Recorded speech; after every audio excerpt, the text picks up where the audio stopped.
And now something completely different. Good afternoon. I'm speaking to you live just outside. I like to think balding is just God's way of saying, now let's see you get laid. Is it true that if you don't use it, you lose it? What I'd really like to do is put the greatness of this man in perspective. The hair loss community has a lot to be thankful for, having you as a spokesperson. You mean you just call this guy up? About life and about reality. And now, America's #1 reality radio show for men.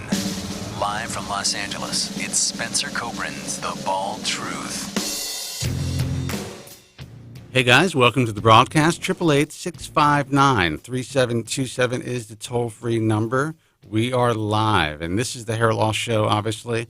I'm Spencer Kobren, founder of the American Hair Loss Association. The guy on my right, your left, is Joe Tillman, the original hair transplant mentor. And this is a broadcast about what else? The reality of living life as a hair loss sufferer. And we are here, especially if you're new to the broadcast, and I've been doing this for 22 years now, which is fucking insane, to give you nothing but the truth. That's it. We provide the truth. We don't sell the truth. We don't sitting here giving you some sort of, online consultations to guide you in a safe direction. We are just giving it to you as we know it, as two guys who have been in this field for decades. Again, I'm the founder of the American Hair Loss Association, the author of The Bald Truth and the Truth About Women's Hair Loss. I'm the founder of the International Alliance of Hair Restoration Surgeons. And Joe Tillman, the original hair transplant mentor, has been in the trenches, in the hair transplant world, and as a patient for well over 2 decades, at least as a patient. At least. Yeah. The reality is that this is it's creeping up to a $5 billion a year industry, the entire hair loss world. And 99% of all products being sold that are making claims to stop and prevent, to treat hair loss, don't work. They are complete bullshit. And sadly, this has always been the nature of this industry. Now things have just scaled to proportions that, honestly, I could never have imagined when I started this 22 years ago. It is shocking. It's unbelievable. And now there is a new category, which is genius, of branding and of marketing.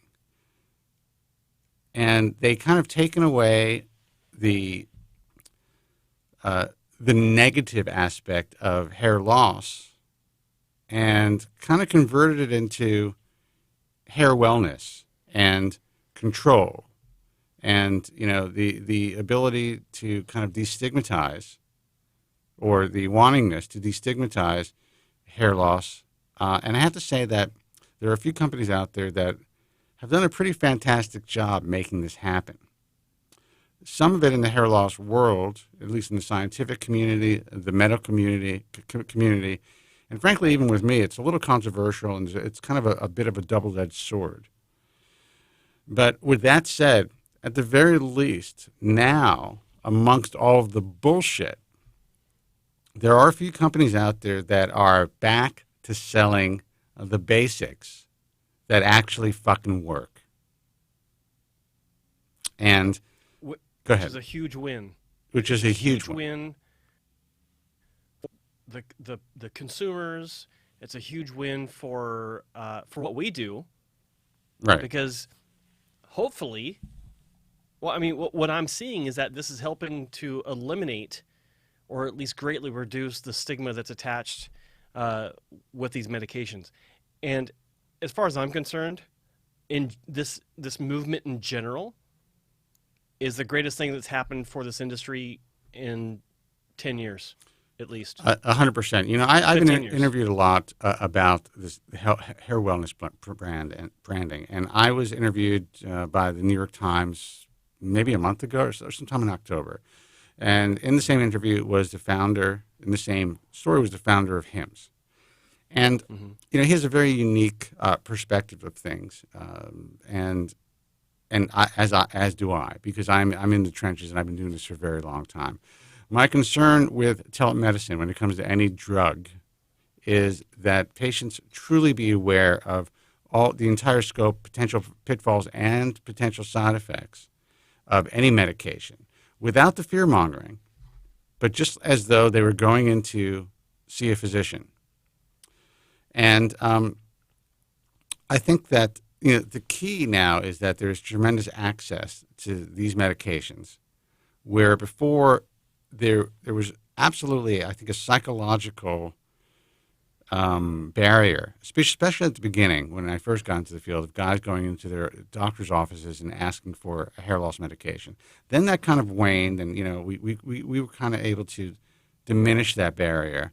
And then came the tropecia propaganda, some of which I'm not diminishing, some of which is true. There are people with adverse side effects, but it grew exponentially online. And then for about a decade, people were scared shitless to use this drug. That is now reversed. And the biggest sellers of generic finasteride are now these companies that have become direct-to-consumer telemedicine brands, and more and more guys now are able to actually treat your hair loss. With that said, there are still products on the market that are kind of gaining traction that are nutritional supplements, herbal supplements.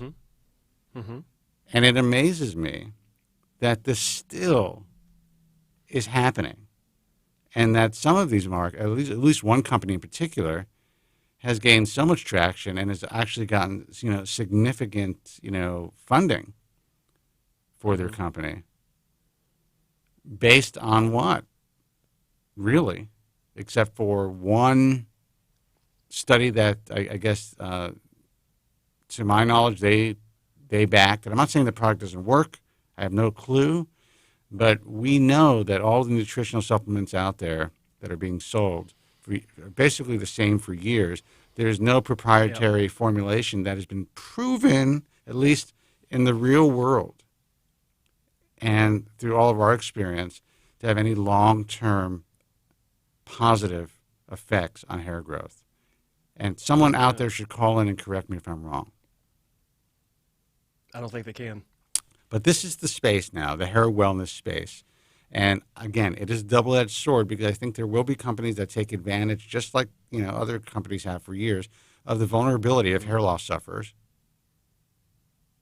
And there are also particular concerns about the consistency of the generics that some companies may be providing you with. And maybe, Joe, you want to touch on that, because we talk about that a lot. Well, it's basic economics as far as the business side of operations go. When like most, I can't say most people, but a lot of people, or a large percentage of people, when they get their prescription for finasteride, they're going to Costco, they're going to Walmart, they're going to CVS, or these in Canada, Shoppers Drug Mart, London Drugs, stuff like that. The big chains, and the way it works on the back end is they're putting out bids for contracts, or opportunities to bid on contracts to be a supplier to these chains, these large corporations. And so different suppliers, the name of the game is undercutting the next guy in your bid. Right. You win that bid, then they switch from wherever they were before to your supplier, or to you as a supplier, and you've got the contract for 3 months, 6 months, or whatever, and they build in all these different clauses, things like this, to talk to adjust pricing as the market adjusts, all this stuff. What it means is that if you're getting a particular generic from a particular pharmacy, big box store, whatever, and their contract for a new supplier comes up and they switch suppliers and it's a different generic, you run the risk of having some sort of reaction that you didn't have on the previous generic. And to be more clear on this, not every generic is the same. All the generics aren't the same as the original. That's why we've been, Spencer and I traditionally have been calling ourselves brand whores, is because we know that original works. Like, that's what everything else is based off of. But when you look at the makeup of how generics get into the market, they don't have to be exactly the same. There's bioequivalency, or there's different terminology that is used to say that they're the same, but they're not the same. It's been proven in investigations, and there was a recent investigation. Different outlets talk about this. It was all over the news, and there's a story on CBS. This is 6 months ago, and allegations of widespread fraud raised questions about the safety of generic drugs made overseas. And we're talking about life-saving drugs, but there are overseas pharmacies who are making generics that not only are making drugs that could potentially be dangerous, but when you're talking about something like life-saving drugs, like anti-rejection drugs, these drugs have been tested. There have been people who have died, I think, or people who have gotten very ill because the pharmacy provided these generics, and they were not as effective as the real drug, or completely ineffective, or there was something in the molecular compound of the drug that had an adverse effect on patients compared to the brand name. With that said, there are some great pharmacies out there who are making really, great, generic products that are equal to the brand name. But how the fuck do you know what you're getting? That's the thing. You never know. You have to. I mean, in the box because it'll say in the box, but you don't know if. Most people don't even pay attention to it. It just says finasteride on the box, and that's good enough. That's all they really care about. They're not looking at where it's coming from, the name of the manufacturer, what country it's coming from, whatever, and that changes. If you've been consistently getting your generics from one place for the past, say, 5, 6, 7 years, I guarantee you that the supplier has changed. And this is the number one reason why people start losing their hair when they contact me and they say, I don't know why, but my finasteride stopped working, or my Propecia stopped working, or my Proscar stopped working. And my first question is usually, well, did you change the supplier? Are you using generic or name brand? And it's usually, well, I'm using generic, and yes, I did change my supplier. Boom, there you go. I would say try to find the same supplier before and get back on it. Yeah, I would say every single time. Is my voice coming in too loud? Is it clipping? Don't think so. I would say every time that someone has contacted us, at least through the American Hair Loss Association, through the Bald Truth, who have had success on finasteride and believe in their 5-year, fail, or their 6-year fail, all of a sudden it stops working for them. Almost 100% of these guys have switched from either name brand to generic, or from generic to generic. And most of these guys did not recognize that their generics were even switched on them. They may have seen a different color tablet. They may have seen a different name of the generic on the bottle besides finasteride, but the name of the drug company or the manufacturer. But they are told by their pharmacist that all is well and it's exactly the same. And that is absolutely, unequivocally, it's a tough word for me, false. Not just in my view, but it's been proven. Yeah. Period. Now, do we know if that's the case with finasteride? All we know is that's the case anecdotally with finasteride, because the research hasn't been done and these stories have not come out particularly about finasteride. But I will tell you that a significant number of those people who have complained about post-finasteride syndrome, who have complained about adverse side effects with finasteride, were not using brand name, and they were using different generics. And there's a reason why it's called post-finasteride syndrome as opposed to post-Propecia syndrome, in my view, because a large percentage of guys have been, were using generics. Now, with that said, I know guys who have been on generics for 10 years or whenever the patent was up, 12 years, something like that. How long has it been? 14 years. Yeah. No problems at all. No adverse side effects, and they're doing great.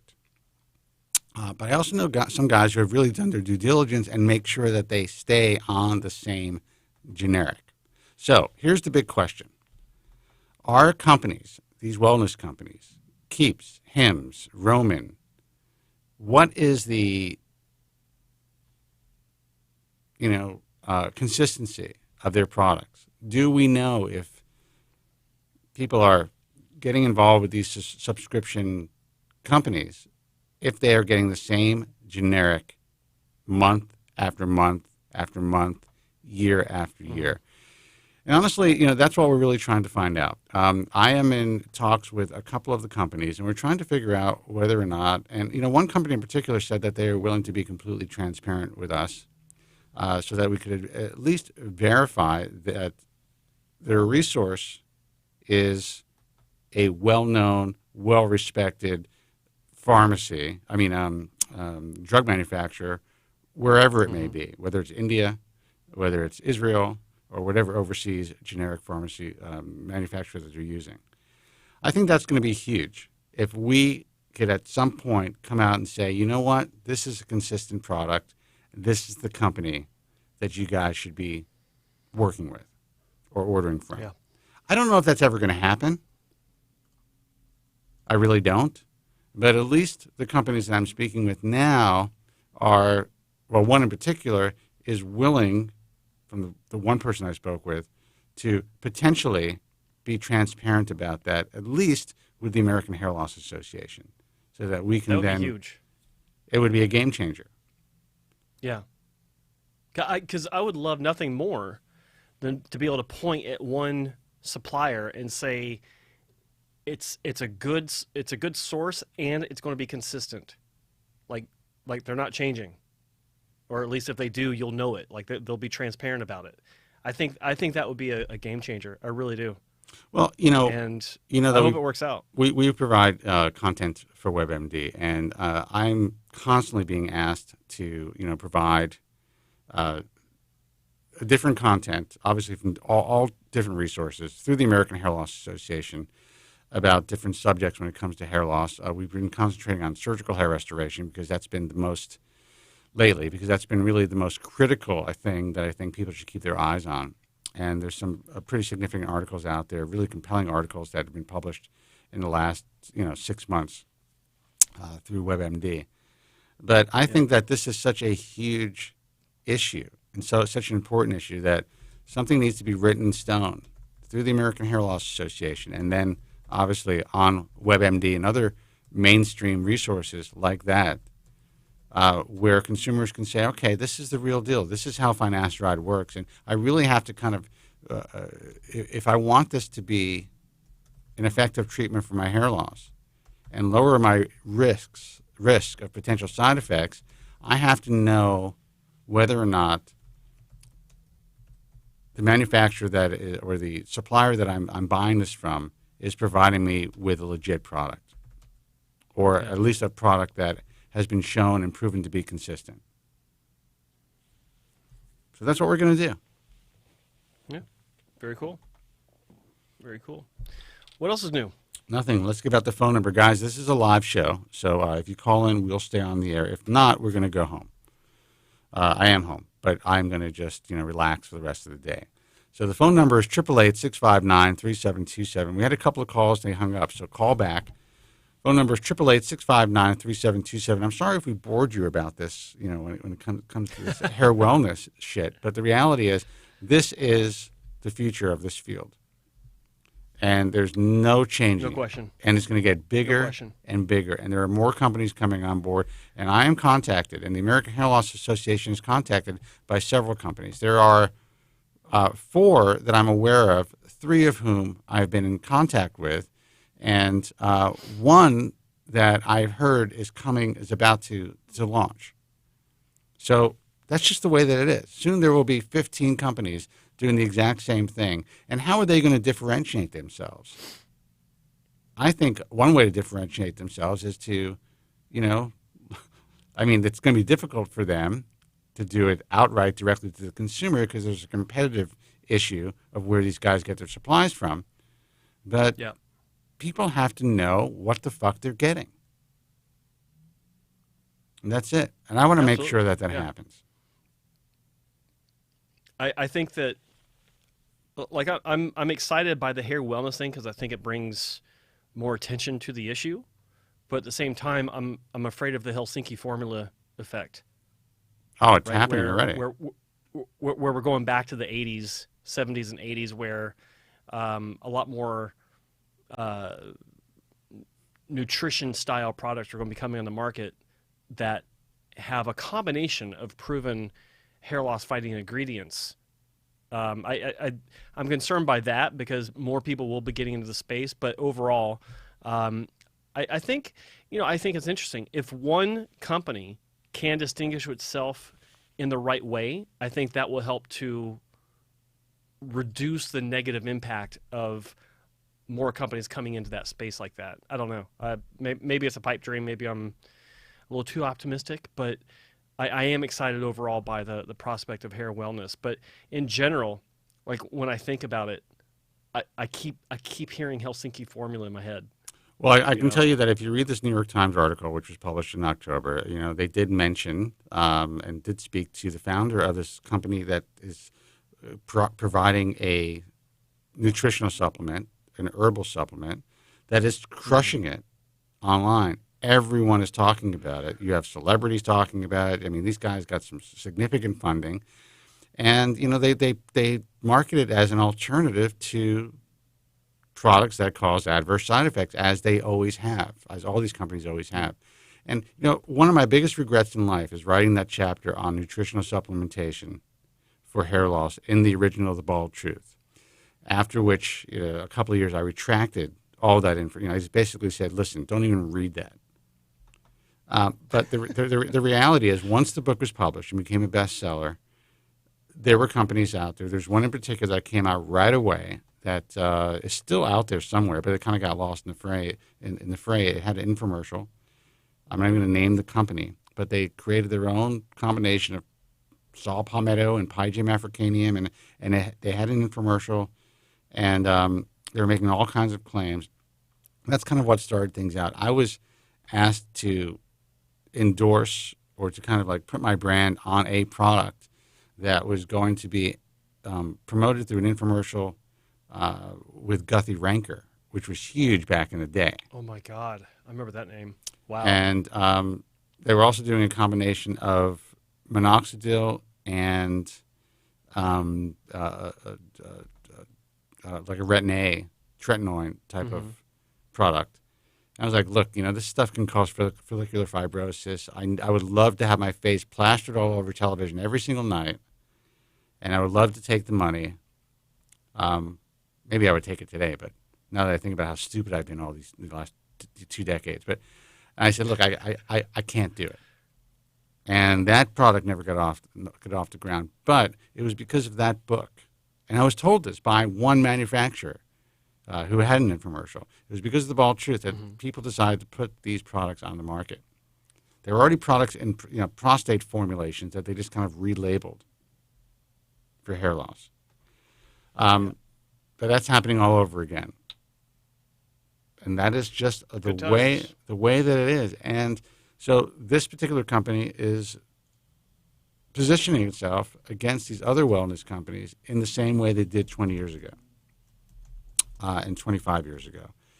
And in my view, I think it's pretty irresponsible, especially the products that they are selling to women, because if these products, and from what I understand they do, contain any of these DHT blocking herbs, there should be a huge warning for women who are using this during childbearing years. Yeah. Because there is a significant chance of causing harm to your fetus, especially the male fetus, if you are blocking 5-alpha reductase, type 1 and type 2, or just type 2 in any way. And I do not see that warning anywhere. Now, it's a nutritional supplement, so the warning doesn't necessarily, it's not regulated by the FDA. So we're in a very dangerous spot. And some things are getting better, but a lot of things are getting worse. So I think your assessment is right. Let's take a phone call. 888-659-3727. I haven't eaten all day. Let's see who this is. Hey, you're on the air. Who's this and where are you calling from? Hey, gentlemen. It's Dave again. How are you? Dave from New York. How are you, man? Hey, gentlemen. And as fate would have it, I would be the next caller because you know how I'm still kind of on the fence about Minoxidil. And I don't know if you gentlemen saw this study back in 2017. I don't know what it means. They're claiming that Minoxidil acts as an anti-androgen, but a study of 5A reductase type 2, and if you could just Google that and just read it. And they're claiming, though, that it's limited to the scalp, and it has nothing to do with the androgen. I guess that would be, hormonal throughout the body. So this is my my fear that Minoxidil can somehow, not that I should necessarily fear it, but I'm just concerned about. Have you guys read about that? It's funny. I've seen just about every study, and that is one study I have not seen. So yeah. I'm being never heard of it. Completely candid. Yeah, where was it published? Who published it? Well, I've got a PubMed study right here. This is from 2014, and it says, let's see, Minoxidil may suppress androgen receptor-related functions. This was in Impact Journals, I believe. Try to find. Yeah, if you just Google. But was the study was a study done in humans? Was a study done in mice? Was the study done? Let me try to quickly. Let's see if I could quickly run through it here. Let's see. Let me try to find the methodology that they use. Sorry, I should have looked this up. Let's see. Therapeutic mechanism of Minoxidil. Well, it says here, well, this is probably an abbreviated version of it. So, anyway, it says in the results at least, it says Minoxidil suppresses AR transactivation and target gene expression. They tested Minoxidil in an AR transcription reporter assay using prostate cancer cells. So essentially, they did it in a petri dish, and they tested Minoxidil in a petri dish on cells, right, to see what the reaction was. Right. Okay, that makes sense because that seems to be what they're saying here. Yeah. So I mean, because to me, and again, I'm not a physician. There's been no evidence that Minoxidil has any reaction or does anything when it comes to 5-alpha reductase inhibition.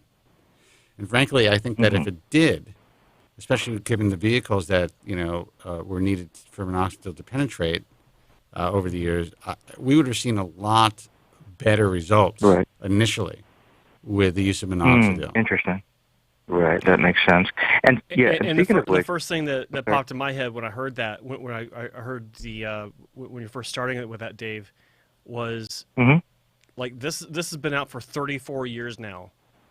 Right. If there was a DHT reduction property to this, I think we would have learned about it a long time ago.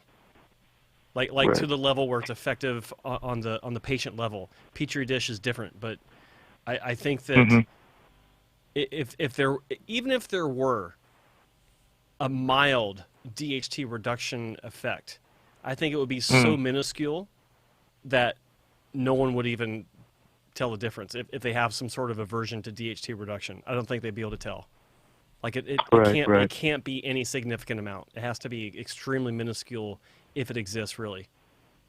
Right, I understand. And in addition to that, by the way, I have an uncle who, at the age of 70 or 75, started using Proscar, and he started growing hair. He said he was shocked by it. He grew a little hair at the top of his head, and he's been balding for 50 years. Yeah, my father, let him rest in peace, was put on a Proscar when he was in his 70s, too. And not only did he retain his hairline, which was starting to miniaturize, he had a significant amount of regrowth in the mid-scalp. Mm. So, I mean, my father died with a relative. I mean, he was bald for sure. I mean, he looked like one of these guys. And that's why I find it interesting when people think that it's unnatural for a guy to have a hair transplant in the front and then a very bare bald spot or significant balding area, because that happens naturally in nature. Some guys do retain their hairline. So when he died, he basically had that look. So from the front, he was an old man that looked like he had a thin but full head of hair. Hmm. And go ahead. Yeah. Well, speaking of which, it's funny. I don't know if you guys saw the study about a month ago. They realized that the natural lifespan of a human being through DNA is 38 years. You know, and I thought I saw that. Yeah. You saw that, right? And what's so interesting about that is how many men lose their hair at around 40. So basically, you're not supposed to live long enough to lose your hair. That's actually pretty fascinating. You know, and you know it's funny because they found so many skeletons back in the Middle Ages, and so many of them were 38 years old, and some of the monarchy were like 42. They were living a little longer, and I thought, wow, well, I guess that was the lifespan, but I guess that has been probably the lifespan throughout human history, right? So, I guess where anybody over 40 losing their hair, you're not supposed to even be alive, I guess. Yeah, the fact that your heart is beating, you're fucking lucky. Right. I wake up every day. I could see. I'm like, holy shit! I'm in good shape. Gentlemen, we love you. Have a wonderful weekend, gentlemen. All right, Dave. You too. Take care. Bye-bye. Take care. Thanks for calling, Dave. The phone number is 888-659-3727. That's 888-659-3727. Let's see who this is. Hey, you're on the air. Who's this, and where are you calling from? Hello. Oh, hey. Hey. Hey, how are you? Good. How are you? Who the hell is this? Good. Good. It's Andrew from Vancouver. Andrew from Vancouver. How are you, man? Hello, Andrew. Yeah, I'm awesome, man. Joe Spencer, love you guys. We love you too, man. I don't know why I get excited when I come home to watch you guys, but I do. Well, you know what? That's what she said. Hey, so I got a little bit of a story here. I know you were just talking about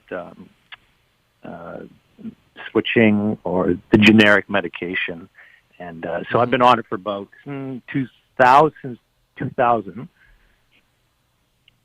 generic. Do me a favor. Can you speak? Can you speak directly into your phone, into the speaker? Oh yeah, sorry, mate. Yeah, can you hear that? Okay. Yeah. I'm just wondering about switching from the generic after being on it for almost 19 years. No. Well, let's stop for just a moment. You said you've been on generic since 2000. Yeah, you know what's funny? I just pulled my file out from when I had a hair transplant, which was 2000. It was probably generic ProScar. I guess so, yeah. Yeah, but I mean recently, like you guys were just talking about, it's been switching back and forth from different brand names. And now I'm thinking, should I just switch to actual brand name? Well, here's the question. How many times did you recognize the switch? Did you know that it was switched? You know, since I started watching you guys, which is about 2 years, and it's been, I swear, it seems to be switching probably at least 3 times a year. Fucking I'm not always going to the same pharmacy, right? Yeah. Yeah. So, Joe, when was generic ProScar available? Well, that's what I was thinking. I think that came out in 2006, 2005. Yeah, I thought that 2006. So maybe initially they would have had me on, I guess. ProScar. Were you taking the 5 milligram tablet you have to cut up? I believe I was always cutting, yeah. I mean, this is going back to October of 2000 when I actually had the hair transplant. Where'd you go for the transplant? Or, excuse me, before you answer that, it doesn't really matter because where'd you get the prescription for finasteride from? I got it from the doctor in Yaletown that was just starting to do these transplants, and they needed a guinea pig. A doctor in Yaletown? Okay, I got to know the name now. I knew you were going to ask that. So I'll tell you the story first. It was an ex-girlfriend of mine started working at this clinic in Yaletown, and they called me up. She called me back and said, you know, the doctor's going to start doing his procedures. We need a guinea pig. And stupidly enough, my hair wasn't too bad at the time, I was like, sure, let's do it. And I'm even looking at the receipt right now. And the cost was about $3,000 Pulled out his for files for the call. So your girlfriend I your just girlfriend was working for a physician, and the girlfriend said to you, "Look, this guy's about to perform surgery that will essentially change and affect the rest of your life. Would you like to be his first patient?" That was pretty much it. And I was so naive at the time. And you said yes. Yeah. I said yes, Joe. It's insane. And I know at the time that obviously Hassan and Wong are just across the street from me, literally, like across the bridge. Yeah. And so I live in Yaletown. Yaletown is, you know, I just had a choice of the two. But, you know, like I say, they gave me a discount, too, 50% discount. Oh, sure, of course. He didn't even know what to fucking charge at the time. It was his first surgery. How insane is that? It would be unethical to charge you full price. Yeah. Oh, of course, yeah. It was insane. The fact that he even charged you, and you were the boyfriend of the person who works in his office, and this was his. Yeah. You were a guinea pig. I tell you, some of these guys are such fucking crooks. It's unbelievable. It's brutal, you know. And this is 2000. Yeah. So what did I know? I mean, I'm 48 now. So, you know, almost 20 years ago, right? So, yeah. So who was the doctor? I'm just trying to see. So, Alabahi? So he's obviously not. not. He's not doing hair transplants anymore. I assume. No, because the funny thing is, recently. Dude, you got to speak into your phone, man. Sorry, man. Sorry. Sorry. Recently, I talked to Dr. Hassan. I've had a couple interviews with him about getting another transplant, and he knew this guy at the time. Did you say his name was Alibaba? Ali. Yeah, I'm looking at the name. Like ALIBHAI.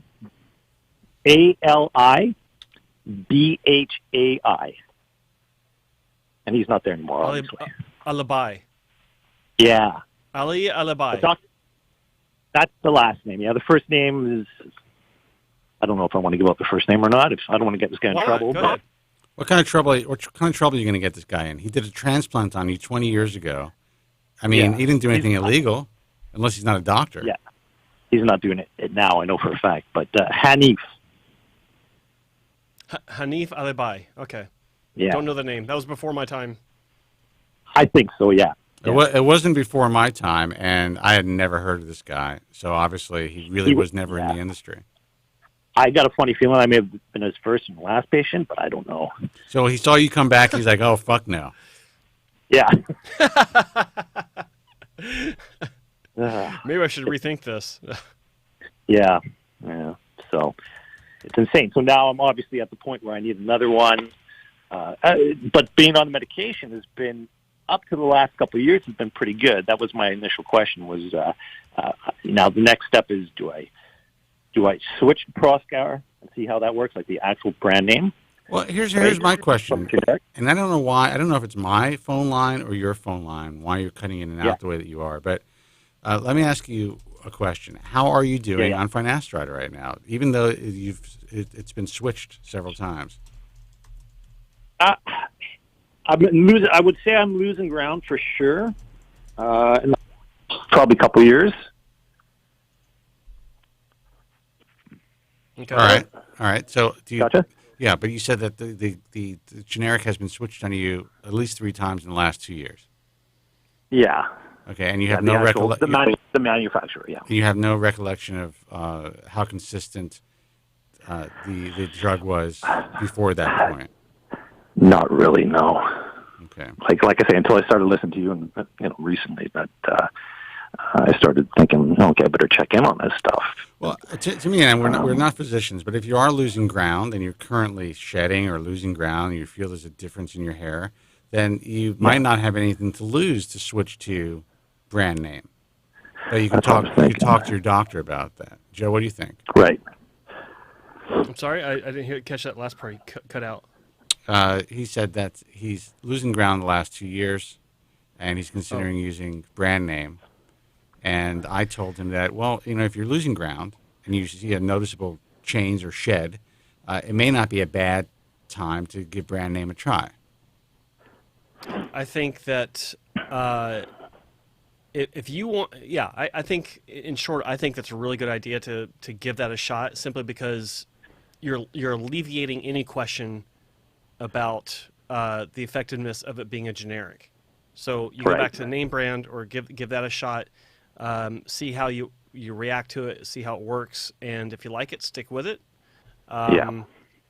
You know, we like generics if it's a certain kind of generic that we know is consistent. But I think you said Teva or Tiva was a good one. Tiva's good. Tiva's, We like Tiva. Is a great company. And I think I was on that for a while, but recently it's been switched to another company in India, which I guess isn't necessarily a bad thing, right? But it's not necessarily a bad thing, but there are different regulations. And, you know, when you read these stories, when you read these exposés, you're usually dealing with companies in that part of the world. Right. So, you know, that's the biggest problem that I have. Now, I have no idea, when we're talking about these wellness companies, where they are sourcing their finasteride from. But, you know, as a business person myself and as an entrepreneur myself, obviously I would want to get, if I'm not thinking the way that I think, but just put my business hat on, you want to get the cheapest possible product so you can make the most possible profit. Yeah, which makes sense. And most business people are probably not hiring a third party to test the molecular structure of a particular brand. Now, there may be and I could be wrong, I think there may be one company that's actually manufacturing their own at this point. I could be wrong about that. If that is the case, then that would be an easy drug to test and put up against, you know, Propecia or Proscar. And, you know, really that's my hope. I hope, and you know, we are in a position to make this happen, and really just has to be whether or not these companies want to let us in to make it happen. Yeah. And I would think if they didn't want to let us in to make this happen, then I would consider that to be suspect. It makes total sense to me. Yeah. Well, I'm definitely going to take your advice. I know you're not doctors, but I think that's the next step. I mean, after 19 years, right? So it's either that or getting the hair transplant and doing that too. Which leads to my you didn't even mention what your transplant was like and how it is. I mean, you've had it for 20 years. I mean, it's been pretty good. I mean, I don't think I would have initially got on the actual medication had it not been for this guy. Right. And it was a small transplant. Like I said, it was 700 grafts. So I did good for 15 years. And it definitely brought back the hair a bit, but, you know, 700 isn't that much. But the funny thing is, when I saw Hassan recently, he said he probably needed about 4,500 grafts. The magic number. Yeah, I guess. And which is fine, you know. The hairline itself, they're saying they don't want to lower it, but they just want to fill it in. And right, but and that leads to my other question: is he had mentioned getting that and getting FUE done, but I've still got a pretty nasty scar at the back from the original hair transplant, right? And so they wanted to do the transplant and then put some hair into the scar at the back. But in order to do FUE, you have to shave the head, right? Yeah. So I'm curious. I mean, there must be a reason why they want to do FUE, because they are traditionally, even though they are performing FUE for the last few years and they're doing a good job, they're traditionally known for their strip. And if you already have a strip scar, did they tell you that you have a uniquely tight scalp? No. He showed me some pictures and he was saying that they're getting better. Like it's just the turnout of the hair is looking better with FUE. Really? Yeah, which was shocking to me because, it is fairly new to them, right? Here's what I have to say. Listen, I have a great respect for the work that Victor Hassan and Jerry Wong have done over the years, and obviously Joe is a patient of Jerry Wong, and they are both accepted into the IHRS. But I do truth on this program. That's what I do.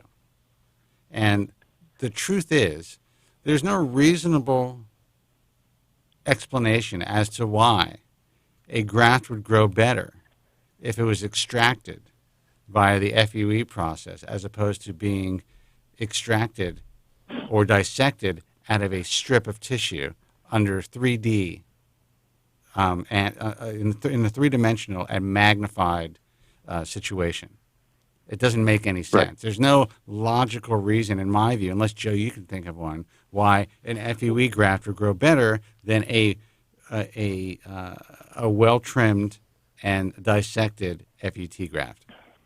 I'll put it to you like this, and this is not pointing towards any clinic. It's a way that clinics present themselves and have presented themselves over the years. So there's a great tool called the Wayback Machine, waybackmachine.org. And you can put in the URL of any of these clinic websites, and you can go back and look at what they used to say about themselves. Right. And as long as I've been in the industry, every clinic out there, if they address the issue of graft survival, graft quality, they'll say that their survival rate is 98%, 99%. Or if they want to be a little bit more ambiguous, they'll say the high 90 percentile range. And before you go on, right. That's essentially usually never been measured. There have been some isolated incidents where these physicians have measured that count. Go ahead, Jim. Yeah.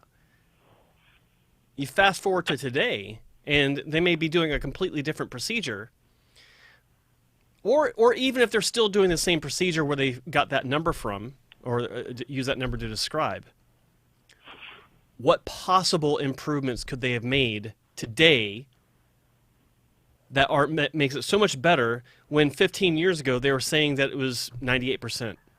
Does that 1%, because no one will say 100%, but does that 1% really make sense to you?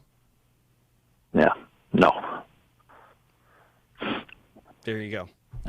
So here's the reality. Even the best physicians in this field, they have to compete, and they have to jockey for position. And as the field evolves, philosophies have to evolve. It doesn't mean that they're necessarily more enlightened. It just means that they have to go in this direction in order to continue to make a fucking living. Now, that's not necessarily a bad thing. I mean, I am a proponent of FUE and introduced FUE to North America. Yeah. However, it doesn't make any sense. It's illogical to think that an FUE graft will grow better than an FUT graft. No, it didn't make sense to me either. And I was also concerned, okay, so even if you do get a better result, how could I, go the next 6 months of my life with a shaved head with the big scar at the back, even if they put some implanted some hair into the scar at the back, it would still fall out. There'd be no way to hide it. Well, here's some reality for you as far as how this works out, okay? First off, if they shave the back of your scalp, it's not going to be shaved for 6 months. Your hair starts to grow back the second that while they're still shaving it, it's already growing back. So realistically, and granted, your scar is sight unseen. I have no idea what it looks like, but it's a bad scar. Just going from my own case, after I had my FUE with Dr. Wong 6 months ago, the back of my scalp was like the length was enough to cover my donor scar a few weeks later. Oh, really? So while it was a short buzz cut. Grafts? Huh? Did you get grafts put into the scar too? Yes. You did, eh? Yes, I did. Okay. And that turned out all right? I honestly don't know. I haven't really given a shit enough to check it out, and I can't do it on my own. I mean, it's really tough to do it on your own. It wasn't a big deal to me to begin with. It was already a good scar. Like the back had stretched a little bit, but overall, just look at my past videos or my website for photos. My donor scar was never standing out as being a bad thing to begin with. And even during this last experience, I started questioning, do I even want to let my hair grow out? I'm digging this shave look. I'm having fun with it. I gave 3 shits about my donor scar. It wasn't standing out. And even in actual, when it was shaved to the skin, or with a zero guard on the clipper, it was difficult to see. Yeah. If you knew what you're looking for, you could see it, but it wasn't standing out. Right. So, and I was walking around, going grocery shopping and not wearing a hat, and it wasn't standing out. But I think that cases like yours, while that shaving thing is a concern for you, I can't say, like, again, sight unseen, just talking to you on the phone or through the show. Yeah. You've only had one strip surgery. And if you need 4,500 grafts, and the goal is to put some FUE into your scar, why not just try to take out the original? Like, I'm sure that you talked about this. So what was Dr. Hassan's assessment if he takes out the old donor scar as well? How many grafts could be taken out? If you mean if he cut out the old scar? Yeah. Yeah. That wasn't really, it didn't really come up. I just said, I wouldn't mind getting some grafts put into the scar. Yeah. So, I mean, I know for a fact that, he looked at the scar and he was like, wow, that's a pretty big scar. Yeah. So, well, okay. So he may not. Yeah. So when he gave the assessment, did he say, yeah, we can do 4,500 grafts, but we can also do FUE, or what? Did it just switch to FUE for the whole discussion? I think it was just general 4,500 grafts from the start. I was going in assuming I'm going to do FUT, but then he had mentioned that that's no problem, but FUE we're getting some pretty good results. So, but I was like, okay, well, like I said, how are you going to do FUE when you've already got the scar at the back, and then you shave your head, and then obviously it's going to be pretty hard to cover that up for at least a month for me, anyways. How wide is the scar? How long do you have to wear your hair to hide it? I mean, right now I wear it, there's probably a couple inches of growth at the back. Okay. So you're not... Maybe an inch and a half to 2 inches. So, yeah, it's definitely one of those... And I assume the grafts that they do put into the scar are going to fall out, right? So, obviously, I would say probably a month that you'd have to... There's no way to cover it up, right? Well, your big concern is having the surgery itself being visible to others, right? And keep in mind that they're going to shave the top of your head anyway. You know that, right? Well, to do FUE too? Or sorry, FUE? You have to shave the whole head, do you not? Any surgery, they're shaving the top of your head. Whether they're shaving the back or not, the top's going to be shaved. You know that, right? Totally prepared for FUE. I usually wear a hat all the time anyway, so... Okay, fair enough. So you know what I'm saying, but yeah. Yeah, I know exactly what you're saying. So the situation is this. If it were me having one surgery and you need that many grafts, I'd look at scar revision along with the procedure, get a reduced number of grafts. Right. In order to do proper scar revision. And then once that heals up, if you need more grafts, you can, like if you don't want to go back in the donor area and it's determined that your donor region doesn't really have good laxity anymore because of the revision, then maybe consider FUE. But fair enough. No, in my experience, like I've had 7 strips. Right. And there is a chance of it stretching, but Dr. Hassan is wicked good with his strip removal process. When I talk about details about how it should be, I'm referencing what I've learned when I was in that clinic for 11 years. Right. These are two of the best. Yeah, no, they're awesome for sure. And the fact that they're across the bridge from me is awesome too. Strip surgeons that are still able to stand up straight. Let's put it that way. Yeah.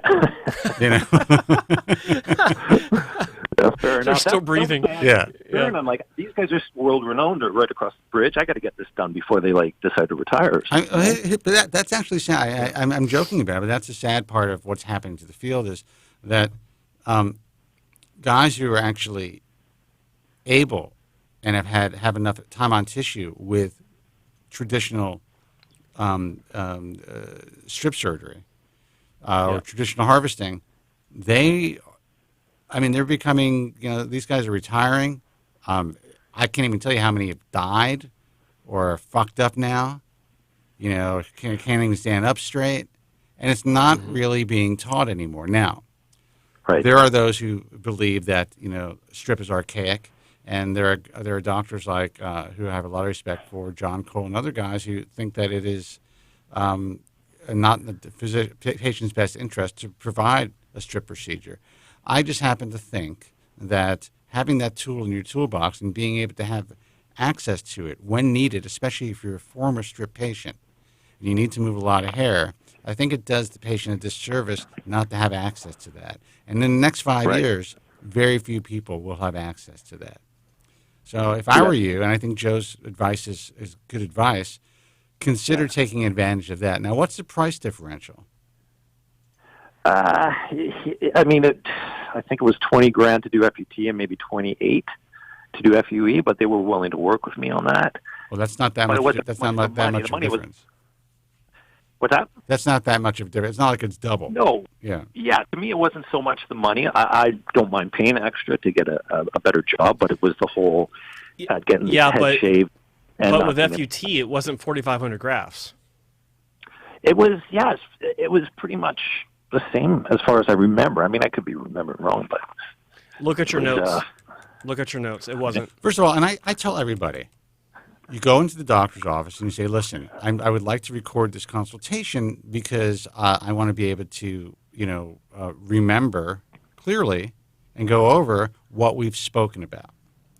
And most physicians will, first of all, it keeps them honest. And I would see very few physicians who will not allow you to record the conversation if you apprise them of the fact that you're going to record the conversation ahead of time. And Joe, I don't know how you feel about that, but I wish more patients would do that. I actually tell doctors I think it's great. I actually tell doctors to say, look, we're going to record this consultation, and I'm going to give you a copy of this recording. I'm going to send you a copy of this recording just so you have it for your records. I think it actually keeps it lowers the liability for physicians and provides a better education in the long term for patients. That makes a lot of sense, and actually, so I have my own trucking business, and that relates to something that I had called the same guy about getting my back door replaced. Yeah. And he quoted me 2 different prices, 2 different times. I'm like, I wish I had recorded that first conversation because you gave me a different price, right? Not saying that that's what happens in the hair transplant industry, but it's a good idea. Dude, if I go out for a drink with someone in business who happens to be female, I'm like, listen, this entire evening is being recorded. Yeah. Because of my protection. Because I don't want any fucking Me Too situations happening when I know that would never be reality for me. It's the same thing with that new app that you have, where if you're on a date with a woman and you have to get her to give consent through the app, that way there's a record. 100%. Right. Yeah. 100%. I would actually I would say, listen. I first asked if they're sober, and I would record them, and I would say, repeat this, and get in the line. I am giving full consent for, every possible sexual act that exists. Right. The romance goes out of the air. Yeah, on the planet. Even if someone else is involved, I'm giving consent for that. Yeah. Sadly, that's how we have to live today, man. I think so too, because it's just you can't turn a corner without someone watching you or a camera And that's not to diminish the reality that there are women who have suffered through this. I think it actually makes their case stronger that this is very real. But the problem that makes their case weaker are those who are going out there and making false claims against people, both men and women. Absolutely. Yeah. So anyway, we're going off on a tangent, but I think Joe's advice is really good, and listen, I definitely. I'm surprised at that price differential. I figured most companies are charging double. Yeah, as far as I can remember, it was because obviously FUV is like what is it, $8 a graft or something, or $10. I could be wrong with that, but. And then the $5 for FUT. But see, the way that I think about it is, it really depends on how the FUE is being performed. If the physician is sitting there and performing all the extractions themselves, and it's that labor intensive on the physician, then I would say, you know what, you should charge more. But if there are well skilled, nurse practitioners or technicians performing the surgery, I really don't think there should be a difference, and possibly I think it should be even less expensive. Especially if a physician has the ability to, do consultations or perhaps perform surgery in another room. I don't know. What do you think, Joe? I don't know. I think that I think that if a doctor is doing the procedure, like doing the actual every surgical step, I think that a premium is warranted. And if a technician is doing the procedure while the doctor is doing these consultations, whatever, taking a nap, whatever, then I think a lower price is warranted. I think it's necessary. All right. Because we finally agree on something. Personally, if I'm going to a clinic and I'm paying a premium price for FUE, and then I find out the doctor is not involved in the surgical aspect, or at least the extraction. No, it's someone I've never met. Yeah. I mean, this goes off into a different area that I think is really important. I think that if you're going to have a technician doing your surgery, you need to know who that technician is. Absolutely. What work have they done that caught your eye enough to walk into the clinic for a consultation to begin with? Yeah. I don't know why it's I'm not like that. I'm not a fan of the no-name technician doing the surgery approach. Ever. We're trying to get the IHS members to provide information about their technicians. And, it's been a little bit of a struggle, not because they want to hide the names necessarily from the public, but because this is such a fucked up industry. These guys, physicians are poaching other people's, really great technicians. Yeah, makes sense. And that's really sad that that's the case. Well, I tell you, as a patient, I would certainly, like you're saying, if it was the doctor, I would have no problem paying more. I would actually probably not necessarily prefer it, but if it's the actual doctor doing it, then paying top dollar for that. Well, but also what I know from what I know of the industry, sometimes it may be better to pay less and have a technician do it, depending on where you're going. Sure, because there's a lot of awesome technicians too, right? That's exactly but like right. You say, it'd be nice to be able to do some research on the actual technician too. And I think it would be a great selling point for any clinic, any physician to say, listen, this is how we work, and we have some really skilled technicians, and the only reason we charge less, it's not because the quality of the surgery is any less than what I would do. It's because it frees me up to to work with other patients. Yeah, and that should be the reality. And I think they would, it would be fine for physicians and offices to be able to perform 2 surgeries a day, one by a physician and one by their nurse practitioners or whatever's legal in that state or province. And for the patient, you can make a choice. Right. Do you want the technician at a lower cost, or you pay a little more, you get the doctor? That's what I call transparency in this industry, and I kind of wish we can get to that point. All right, dude, we're going to go take some more calls. Hey, can I take one last question for you, just related to this? Yes. Exosomes. Wait a year before you get the transplant and see what happens, or just go for the transplant and then get exosomes after? Here's how I feel about it. Unless the physician or the practitioner has a minimum of 1 year experience in their practice using exosomes from a particular manufacturer or laboratory, I wouldn't even consider it. You have to be able to see their patients, and their patients' results, and you have to know where the exosomes are being manufactured, how they're being derived. Mm-hmm. Right.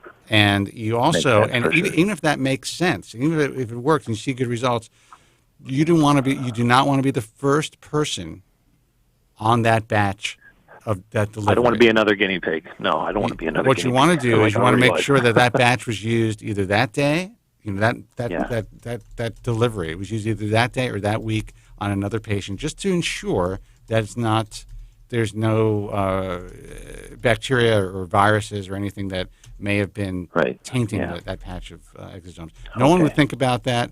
I'm not just paranoid. This is the reality when you're using these types of products. I'm the same way. I definitely, that is good advice. And Joe, you don't have any sign or no indication of how long we're going to be doing that? I don't even know if it's legal in Canada yet, but they most likely won't. I would say everyone will eventually be doing it. I don't think they will. At least not anytime soon. because they're not doing PRP. They aren't? Point. That's a good point. Oh, I didn't know that. No. So it's just they don't do any of that. Fashion hair transplant. That's Here's the canned answer they give everyone. It's kitchen sink science, and they're not wrong.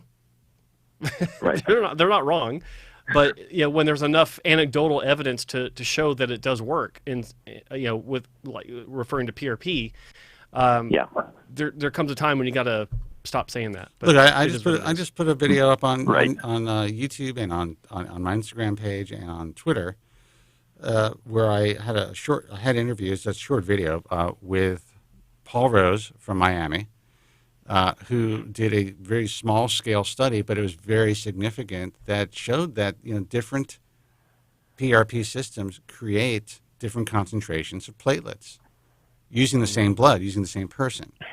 And in different people. So not all PRP is created equal. It is, in some cases, it's kitchen sink science. And there are a lot of people out there. Exosomes. Well, the vast majority of people who are being treated currently with these types of treatments, the plastic surgeons and the dermatologists and the cosmetic surgeons who are jumping on the hair loss bandwagon and the regenerative medicine bandwagon, are not even providing true PRP to their patients. And patients have no fucking clue. And sadly, neither do the doctors, because they're not testing, what they're producing. Right. They have no idea what they are re-injecting or injecting into people's scalps. Which is scary. And I assume the same situation is going to happen with exosomes too, right? Well, what's scarier with any type of stem cell that is derived, or exosomes that's derived from, say, birth tissue, for instance, whether it's placenta or whether it is umbilical cord, you're dealing with something that's coming from another person, another human being, and you're dealing with and great, they kind of figure that out. But if it's being manufactured in another facility, you just never know exactly what is in that batch. So that's why I tell people, you ask. Someone's not going to ask, and someone will be the first person on that batch. Just find out if that batch was used on somebody else, and if they were okay the next day. And if they were, then fine. Now, we're not saying that's going to be effective, but at least you're not going to be saddled with some significant infection. Yeah, no, it makes total sense to me. All right, man. Listen, I wish you the best of luck. Hey, guys. Yeah, thanks very much. Thanks for calling, Andrew. Spencer, love you. And Joe, if I see you walking the streets of Vancouver, I'm going to buy a beer. Just hit him in the back of the head. Scare the shit out of him. I'll sneak up behind him. I'll warn him. Oh, that'll be nice. Thanks. I try from your videos. I try to figure out where you live so I can, but that's a bit creepy, isn't it? Okay, in that case, if you see me, just keep walking. Well, that's why I've advised Joe and anybody else that I work with. You always have to put your actual place of residence in a trust that does not have your name on it, so no one can Spokio you or check you out or Google search you. No one knows what the fuck I have. Yeah. And I started doing this 20 years ago. Except me. You think you do? Yeah. Oh, actually, you've been. Your address. You've actually been. I've been there. I know. You've actually been to a house, I know the sushi shop you go to. So. But the reality is, if you looked that up, you would not know that it was mine, and that is the beauty of it. Yeah, right. That's true. Right. Yeah. That's true. All right, man. I'll talk to you later. Guys, love you, and Take care. Thanks for all the info, guys. All right. Take care. All right. Thanks, buddy. Yeah. Bye. Phone number is 888-659-3727. And I also suggest, well, this is too much information, but I always tell people to name their trusts. Don't be stupid and put a trust in your fucking name. Yeah, I was gonna say. Yeah, don't be like all the secrets. Don't be like the Kobren Trust. What the fuck is that? Anyway. Yeah. Because we're all guilty of it. Everyone's looking up your shit. Right now people think I live in a P.O. box. They have no fucking clue. Yeah, he's really small. Yeah, this guy, how does he fit in there? Phone number is 888-659-3727. Let's take a call. Hey, you're on the air. Who's this and where are you calling from? Hey, guys, it's Morty from Florida, soon to be New York City. Morty. Morty. How are you, man? What's happening? What's up, man? Great, man. Not too much, man. My apartment is a mess of boxes and half-packed stuff. I got to take my bike in to get it packed, get sent. My last day here is Wednesday. I just came from a little happy, soon to be former work colleagues. And, just looking forward to the next chapter of my life, basically. Well, listen, you tried it. It didn't work out. What was it, for a year, 2 years? How long were you down there? 1 year and 4 months. And you get homesick. Yeah. And you know what? That's okay. And more, yeah. I am very pleased I did it. I had a good experience, met a lot of cool people.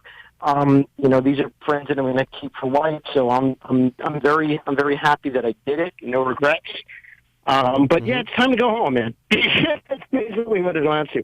And to your credit, Spencer, you knew from the get-go that this wasn't going to work. So dude, you're that's off you. Listen, just because you're a Jew from New York doesn't mean that you're going to do well in Florida. You're too young, first of all.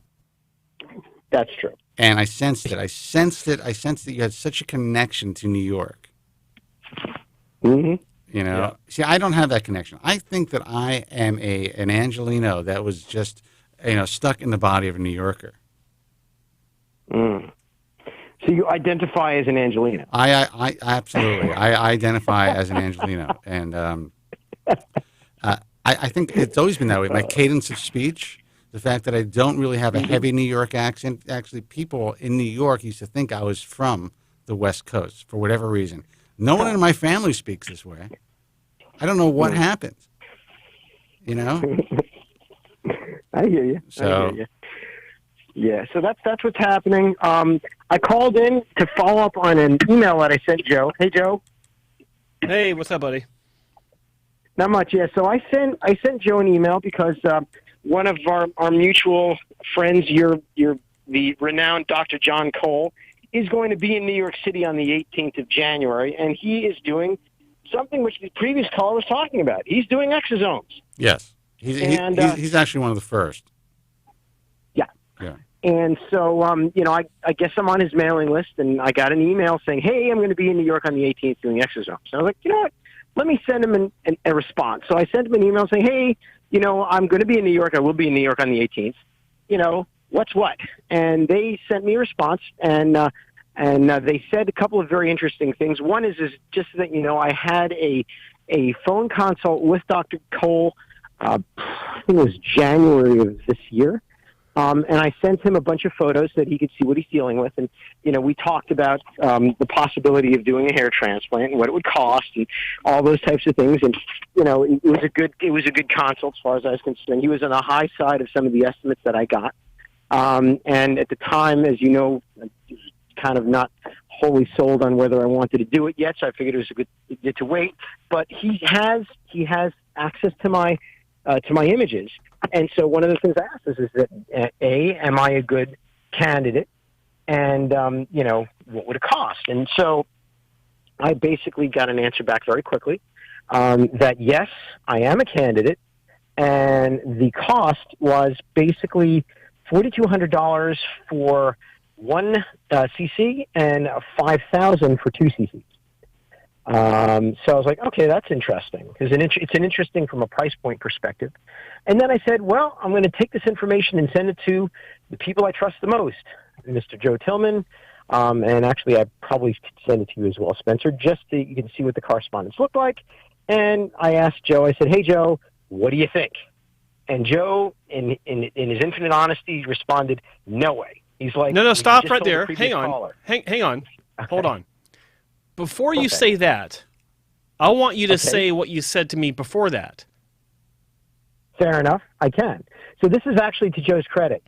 I know that not only is Dr. John Cole a member of the IHRS, but he is also on the short list of Joe's doctors that he would do surgery with. And he's done a video on Dr. Cole, and he's shown the results of Dr. Cole's handiwork, and it's impressive stuff. He's a good, solid doctor. Because of this, I added one other question to Joe, was because of the fact that Dr. Cole is a client of the hair transplant mentor business, and that I'm guessing that he's paid Joe some money for his services. I'm guessing. Well, you can't guess that because I make it clear. I talk about how how every clinic that's with me, they pay a monthly fee to be part of what I do. Yeah. Correct. So because of that, I then said, I understand, just that I understand that he is a client of yours, and therefore, if you wish to recuse yourself of answering this question, I would understand. And Joe responded, I do not have to recuse myself. I believe those were your words, but I don't have the email in front of me exactly. And then he proceeded. No, it was, I don't have to recuse myself, you prick, I think is what he probably wrote. No, I'll read it to you right now. I said, I never need to recuse myself. That's the word. You never need to recuse yourself. Yeah. Okay. Because I'm not going to tell you something just because I'm working with someone. Like I don't operate like that. And I asked, I said, have you seen results out in the wild? Yeah. I know that the answer is no. You haven't. No, I have not. I've only seen what everyone else has seen, which are pictures on the internet. Yes. Yeah. How many? Okay, hang on. How many pictures on the internet have you seen? Realistically. 6. 6. No, it's not really enough research. And were they all with the same clinic, or were they spread out with? Yeah, I can tell you exactly where I saw each one. Right. So there's the McGrath pictures, right? Mm-hmm. There's the Cole pictures, right? Mm-hmm. There are the manufacturer of Cole, the company that's supplying Cole with his exosomes. And they have a couple of YouTube videos where they show their own pictures. Look, I would say that the company that is supplying the exosomes for these IAHS members seems... Well, it's a couple of them. There's not just one. Cole's using one, and Cooley's using a different one. I thought Cole was using the same one as Cooley. No, I don't think he is. They're not. No? No. Well, I can tell you that these are very well researched companies. So at the very least, you know that you're getting the real McCoy. However, I still wouldn't use to be the first guy in any batch. With that said, I want these guys to be able to experiment on as many patients as possible so that we can get some answers. However, I believe, unless someone has been doing this for at least 2 to 3 years consistently, that you might want to let someone else be the guinea pig. And you have told me as much, Spencer, as well, because I had asked you about this as well. So kudos to both of you guys. First of all, I thank you for protecting my interest despite myself, which I really appreciate, because Lord knows without your guidance where I would be. So thank you for that. Well, let me tell you this, and I appreciate that. These guys who have been part of what I do for the last 20 years have all paid into the system more money than it would take to send 4 kids to college individually, And the reality is they do so because, they want to be connected to what we do, but they know I'm going to tell the truth, and they're not afraid of that. And to me, that provides a level of, it should provide patients with a level of comfort in knowing that these physicians are willing to support something where they may end up losing a patient. They may end up losing that $5,000 for the exosome treatment. But at least they know that when people walk through their doors, these guys are well educated, they've made good decisions. And if you still choose to have the exosome treatment, I would say that you're probably choosing one of the handful of people who are really have a scientific mind, who really give a shit about what they're offering. No doubt about it. And I'd like to say that the reason why I'm telling you, like I have no problem saying anyone that follows what I do online, don't be first in line to get exosomes, because I know that there are enough other people out there that don't hear my message or Spencer's message or our message that will get exosomes anyway. So let those guys be the guinea pigs. Give it a year at least, like Spencer said, 2 or 3. I think at least a year, just to see, because in less than a year, actually, we'll be seeing a lot more results. But give it a year, and see how it unfolds. And I want to make it clear. Don't be the guinea pig. I'm not even concerned about any adverse reactions. No, and that's what you said, Joe, to your credit. And yeah, absolutely. I'm not even concerned about any adverse reactions in this respect when you're dealing with Cooley and Cole and McGrath and other physicians who are using good labs. I'm concerned really about it just being a waste of your hard-earned money. I would be more concerned about it having adverse reactions from these people who are just going to jump on this, but not this group of people. Like Joe Greco, for instance, has been providing this to a select group of patients for over 3 years. And, the results that we see coming out of his office are pretty damn impressive without any adverse side effects. So if someone were to ask me, all right, who do we go to? Okay, this is the group of doctors to consider it, but you also don't want to waste $5,000. If you're getting it for free, if someone's throwing it in to your hair transplant, then I would say it's probably a safe bet you're not going to be harmed. Yeah. Yeah. All right, man? Yeah. Morty. Well, I appreciate that. Good luck with the move. Hopefully when you call us from New York, you'll have a better connection. Oh, I'm sorry. Is this bad? Is it? It could be better. It's not terrible. Oh, it's not New York good. Yeah. Well, it will soon be. One last thing I wanted to mention on a different note, and this is something which has kind of crossed my mind recently, having met a number of these doctors and seeing what their ages are, and to your point earlier with the previous caller about, the lifespan of some of these doctors, I am wondering, like, if you were just starting out, you're youngin', and you want to become a successful not even talking about transplants, because it's growing out of that, a successful hair specialist, I guess you could say.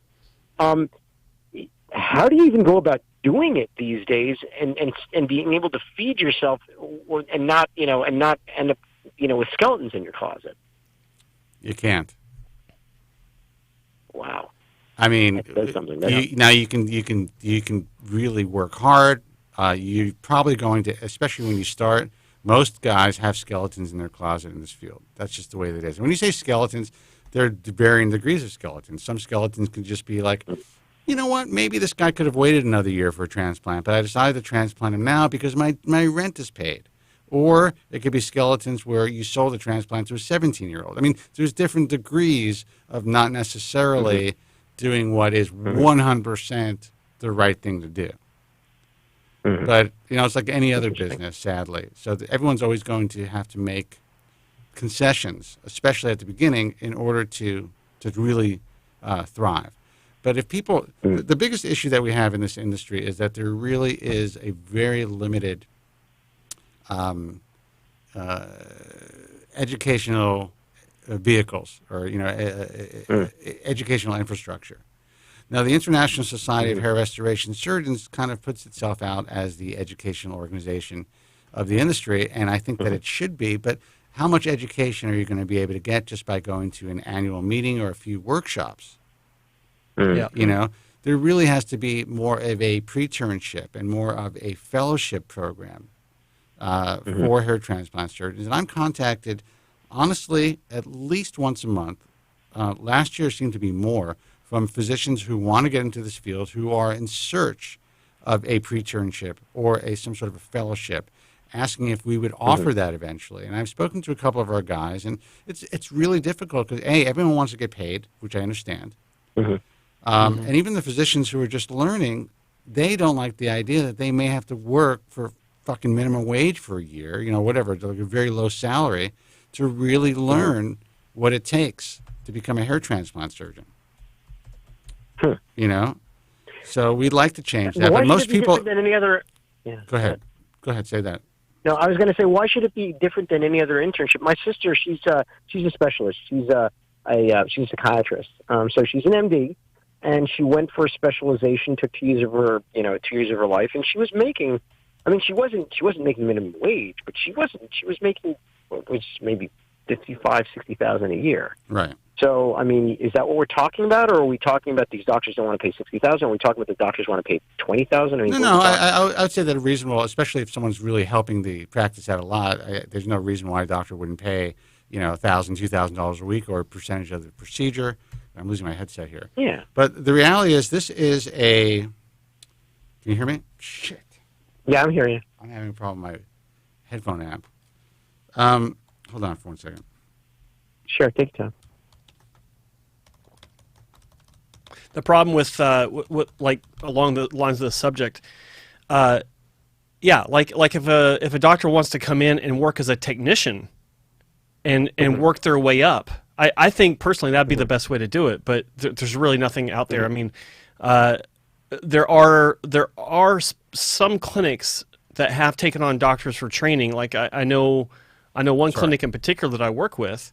They've had a few doctors on staff for a few years, and they still are mainly high-level technicians that will do a procedure on their own every once in a while as their skill set improves. It's really rare, though. Here's the thing: there's no residency program. There's nothing in dermatology. There is, people are usually surprised to know that hair transplant surgeons do not have to essentially be a specialist of any kind. And there is no required surgical residency to be a hair transplant surgeon. And with that said, it really has always been, and this is the way the industry wanted to run itself for a while, and that's why it is where it is today. It has never really been legitimized because at the beginning, no one really pushed for it to be legitimized because they wanted to kind of fly under the radar. Trust me, if Norman Orenreich and the boys back in the 50s and 60s and 70s really wanted us to be a part of a residency program, say of the American Academy of Dermatology or the American College of what is it, the American College of Surgeons, and make it into an actual residency program, it could have been done. 100%. The forefathers of this industry could have made that happen. But this was a fucking free-for-all. It was a cash business, and people liked it that way. Now the biggest problem, and the reason why there's no true residency programs, and there's really no actual board certification that's accepted by the ABMS, is because a lot of the guys who are quote-unquote board certified or passed the exams, or a percentage of them, especially the founders of the organizations, were just grandfathered in. They never really had to take an exam to become board certified. So unless these guys are removed from the organization, the process of actually creating a real residency program for that particular organization is taken off the table. So, I mean, that's a lot of inside baseball, but that is why the industry is where it is today, and that is why it is essentially the Wild West, and will continue to be. So who is going to police the industry? Who is going to, make sure that people are safe? Well, let me tell you something. How the fuck do you think a layman can come out of fucking nowhere and be in the position that I am if this industry wasn't so fucked up? That's why I listen to you every week, my man. You're saving us, but who's saving this industry? That's the $1 million question, because as you correctly point out, in 5 years you're not going to be able to find someone who you would trust to cut someone open. And that spells things getting worse and not better for this industry. It's not a good thing. Oh, it's getting worse by the day, and no one seems to be listening. The people who are out there who are claiming to lead or be leaders in this field, and the politicians, they are focused on something that is the wrong thing to focus on. And so every day there are new guys, and last year alone, within a very short period of time, there were 4 new middlemen companies that contacted me, several in the UK. I forget, I have the number somewhere. And actually one just contacted the American Hair Loss Association, the IHRS last week. And these guys contact us, and they want to create leads for our surgeons. And they are middlemen companies. And if what these, the main organization was doing over the last 2 years to try to stop this black market and try to retain some sort of sense of integrity for the companies, for the industry was working, these guys wouldn't be popping up, and they wouldn't see the incredible opportunity to just become, business people selling hair transplants.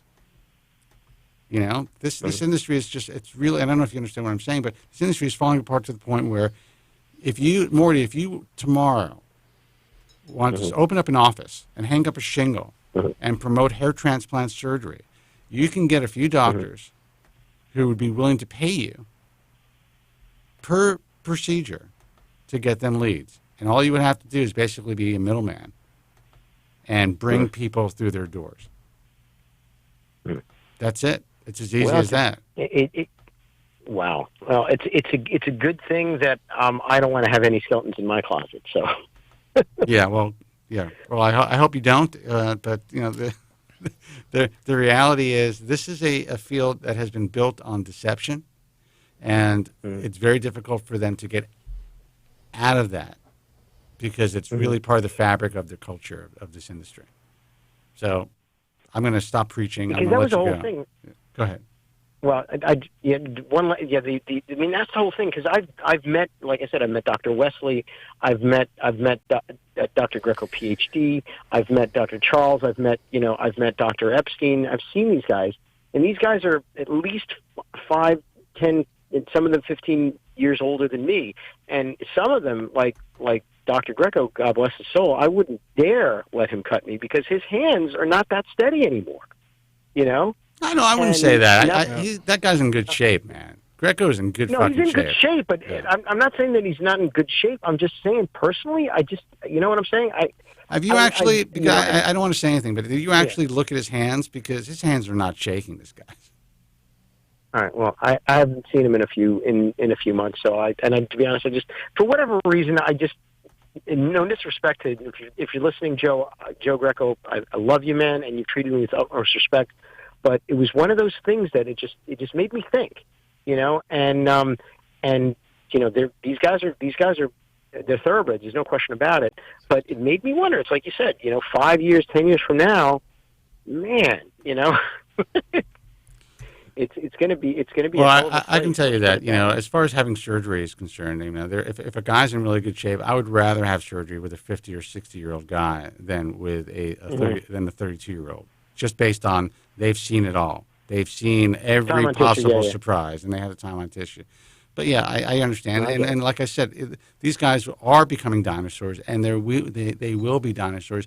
And what's going to happen to the next generation? I'm in a unique position, so is Joe, where we are young enough to see the changing of the guards and be a big part of the evolution of this field. And because I just have to sit behind the mic and I don't have to perform surgery, people are going to look to us for wisdom, and they're going to look at our age as something that's a positive thing, as opposed to something that may be negative. Yeah. So anyway, I'm going to let you guys go. Thank you once again for a wonderful call, and keep on doing what you're doing. All right, man. Good luck. Have a safe. Good luck on your trip back. Thank you, man. Take care, both of you. Bye-bye. Look, I have no financial connection with Dr. Joe Greco, but this guy's hands his hands do not shake. The guy is in incredible shape. This guy looks like he's been working out his entire life. Maybe he had a post-workout rush. It's possible. Or maybe, because I might be nervous, Morty just makes him nervous. Was he carrying his baseball bat? Because Morty's always looking for something. This better work, Doc, I'm telling you. 888-659-3727. It's possible he mentioned the ball of truth and all of a sudden he started shaking. I don't know. But no, you never know. In all honesty, I mean, this guy's an incredible physical. He's a physical specimen for his age. It's unbelievable. Jesus. That's good to know. What a not a nice thing to say. 888-659-3727. Hey, you're on the air. Who's this and where are you calling from? Hello, Spencer. Joe. It's Joe from Boston. How are you? Joe from Boston. Long time, man. How are you? Joe from Boston. Yeah. How you guys doing? Yeah, we're still here. I know. I see that. That's great. We're doing okay. I had a couple of questions for you guys tonight. So I had some work done in the past via the strip, a few procedures. Everything came out pretty good. And of late, I've been kind of thinking about possibly maybe having an FUE done just to kind of end it. And when I was on the doctor's website that I had the work done through, I was pretty encouraged to see in their FUE article how they're the ones that do the extractions themselves. He and his partner, the other doctor he has in there, they're the only two that do the extractions. Who's your doctor? Oh, it's Dr. Leonard. Okay. Okay. And how does he do his extractions? Well, so he has either the NeoGraft or they have another couple of things. They do a WOW, WAW, or a WOW. Yeah. WOW. I'm sorry. And there was another thing mentioned. I just can't remember, something maybe with a pedal or something. That's the WOW. That's the WOW. Well, a couple of them have that, but yeah. Yeah, then there was something else, but there's a picture on the website too of I thought there might have been a picture of them using something to go into the back of the head, like a pen that looked like taking them out too. So I think they have a variety of things, but I just was kind of encouraged to see that they were the only ones doing it, because they said not your organization, Spencer, but the other one, the ISHRS, they were trying to encourage more doctors to do the extractions themselves these days. So my question to you two is, have you seen maybe lately like a change in it? Have you seen more doctors now doing it themselves than technicians, or No, it's the other way around. No. Oh, wow. No, dude. The days of doctors doing their own surgeries is declining daily. And I have a feeling that Dr. Leonard probably has a young associate who's doing the extractions. He does. Yeah. I can't imagine Dr. Leonard at his stage in life sitting there and doing more than 100 extractions or dissections and extractions himself. They may not do the extraction. They probably do the incision and the dissection of the graft, and then a technician will come in and then actually pull the graft out. That's really what an extraction is.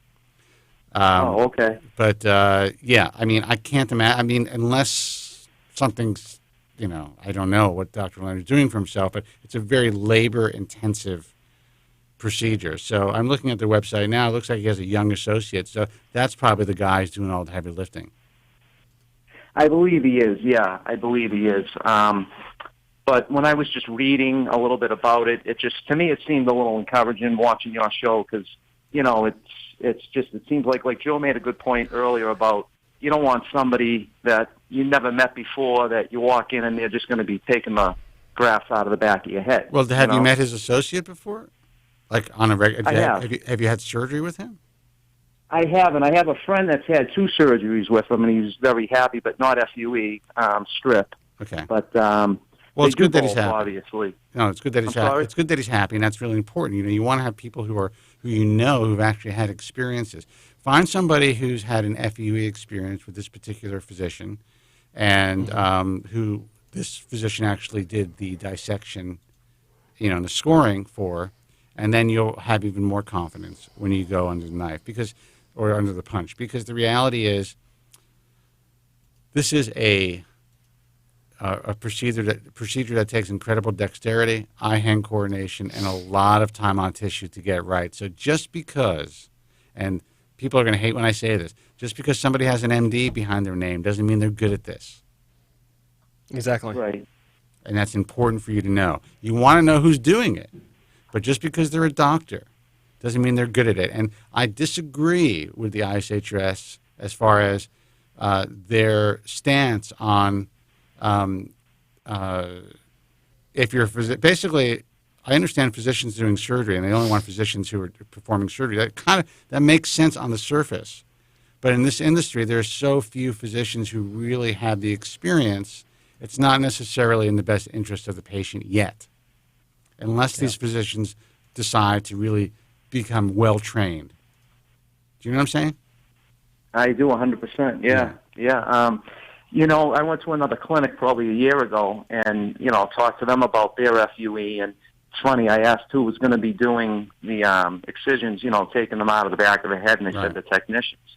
And I remember I just said to the guy that was trying to sell me the surgery, I said, why isn't Dr. So-and-so doing it? And he kind of laughed. He said, you don't want him doing it because these girls are so much better than him doing it. They do it every day. He doesn't. And that's another point that I say that if you're dealing with a salesman for hair transplants, they're going to say, and that's not necessarily true either. You have to know exactly who the technician is, and it's possible that what he was saying is true. It's also possible what he's saying is just, look, these girls just fly around from town to town doing this every day, but they could be doing it and fucking people up every day. Exactly. So, again, I'm not in a hurry to do it. It was just something I've been looking at. Obviously, I take Propecia and stuff, but my foolishness, I went on and off it over the years, and now I'm on it again. But it's just a little see-through, but I'm going to give it more time, and I can always wait, and which I will wait if I have to. But the other thing is, too, is just going to ask you real quick, with the shampoos, I had just gotten a shampoo from a doctor, and he has two different kinds. One's a DHT blocker, and it has the green tea, the soft palmetto, and all that. The other one was just a regular, which cleanses the scalp and thickens the hair. I opted for the regular one. I didn't want the DHT blocker because I'm wondering, I know you guys aren't doctors, but if you use a shampoo with saw palmetto for a while, can it, if you stop using it, can it make a difference in your hair and shed and all that? Or does shampoo have enough in it to make a difference? theoretically, it's possible, but good question. It really depends on the vehicles and the shampoo and how long you keep it on your scalp. Okay. There are some shampoos that I have seen make a difference. I would say that most shampoos that are being concocted by individual physicians and who are just slapping a label on them probably are not going to be that effective. That's all I'm saying. Yeah, I just again, it wasn't really important to me with the soft palmetto, but I just figured why start something like that and then one day you may stop it and hurt yourself even more. I just wasn't sure if there was enough in a shampoo. I think that's a reasonable question, and that's a good thought. And I say don't fuck with anything unless you really need to. Exactly. Yeah. All right, man. Yep. Awesome. Hey guys, thanks for everything, and really appreciate what you do. Great talking to you guys. You got it. It's great talking to you. And thanks good for luck, calling, man. Joe. Take care. All right, guys. Take Bye-bye. care. Bye. Bye-bye. What's up? You want to call tonight? We don't have any more callers. We don't, but I'll give out the phone number if you'd like. Even though it's right on the fucking screen. Actually, the guys who are listening, the guys who are listening can't see it. So it's 888-659-3727, 888-659-3727. We have time for another call if someone wants to call in. It's first come, first serve here at the Bald Truth.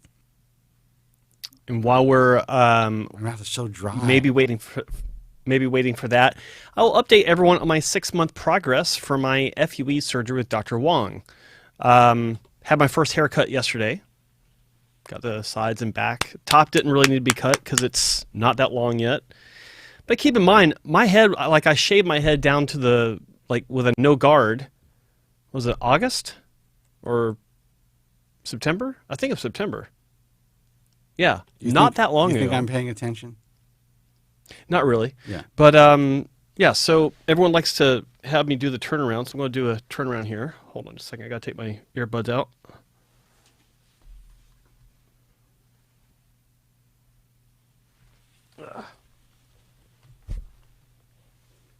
So, shit, I can't talk. Anyway, so on the left-hand side, where my hand is, that's where all the growth is.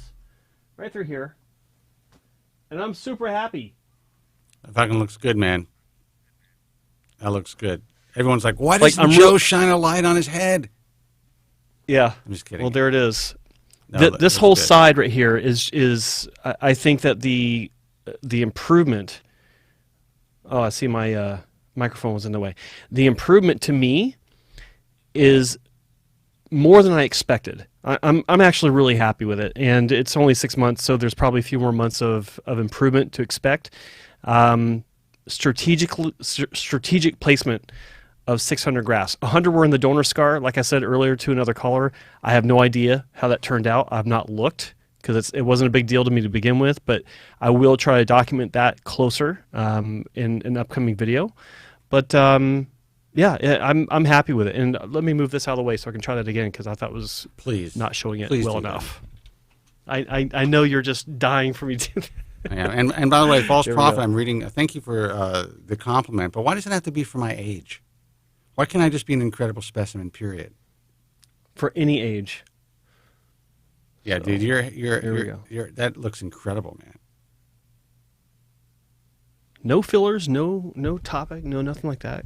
Oh, Never good using for that you. stuff. Good for you. Yes. Congratulations. Why don't you rub it in? That's great. Thanks. That's wonderful. No hairspray, no fillers, no topic. No comb over. No comb over. Just that is who I am. What you see is what you get.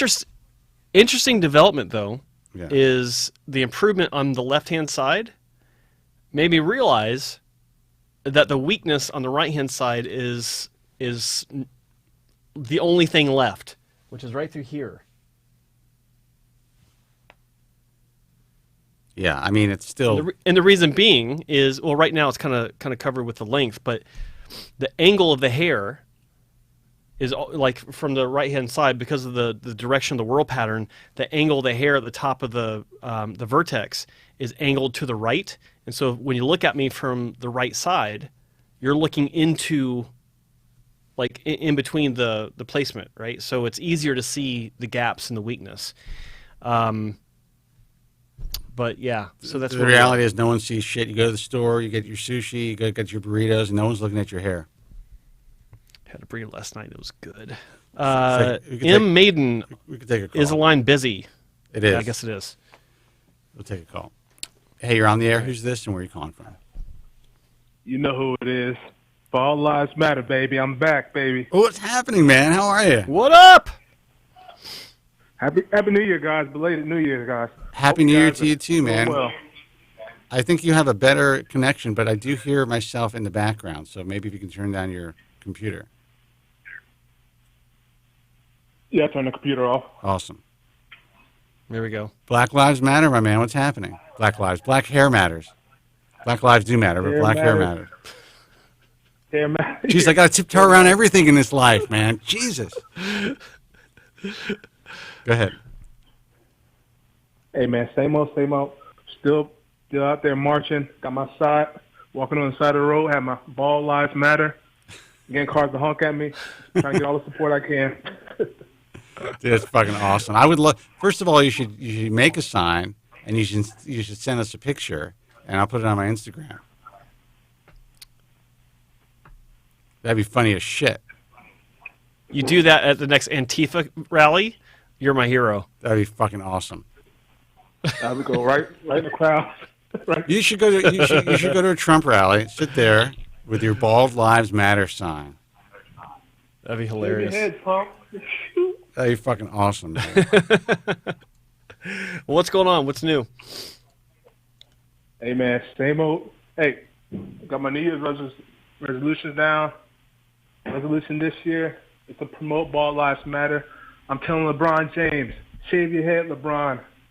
Come to the dark side, LeBron. He should. Just come on, LeBron. Just do it. Listen, Ricky Lake came out last week, and which was pretty compelling and made a tremendous amount of news. Here's my thing, and I think that anybody who decides to do whatever they do that's best for them is absolutely the way to go.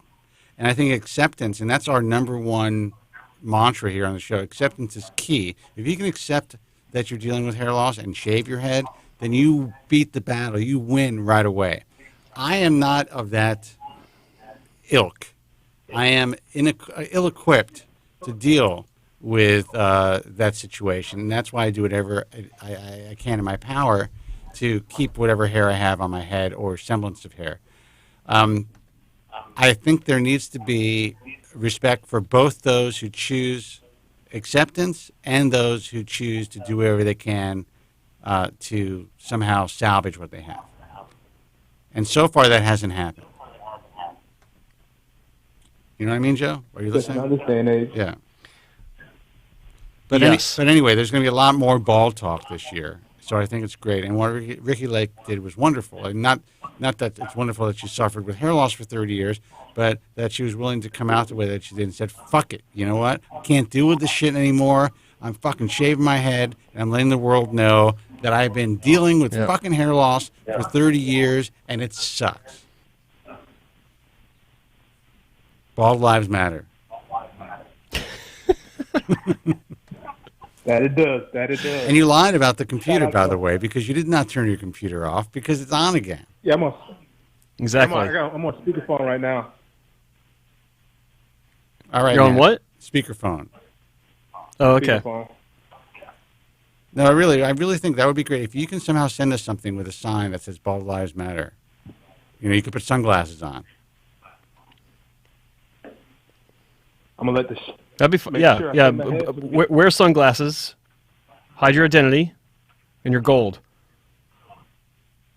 Make sure my head is shiny, so it can shine in the sun. Dude, I'm telling you, it'll go viral. You send it out, we'll send it out. We'll you know, you can tweet it out to Ricky Lake and everybody else, and some that will get out there.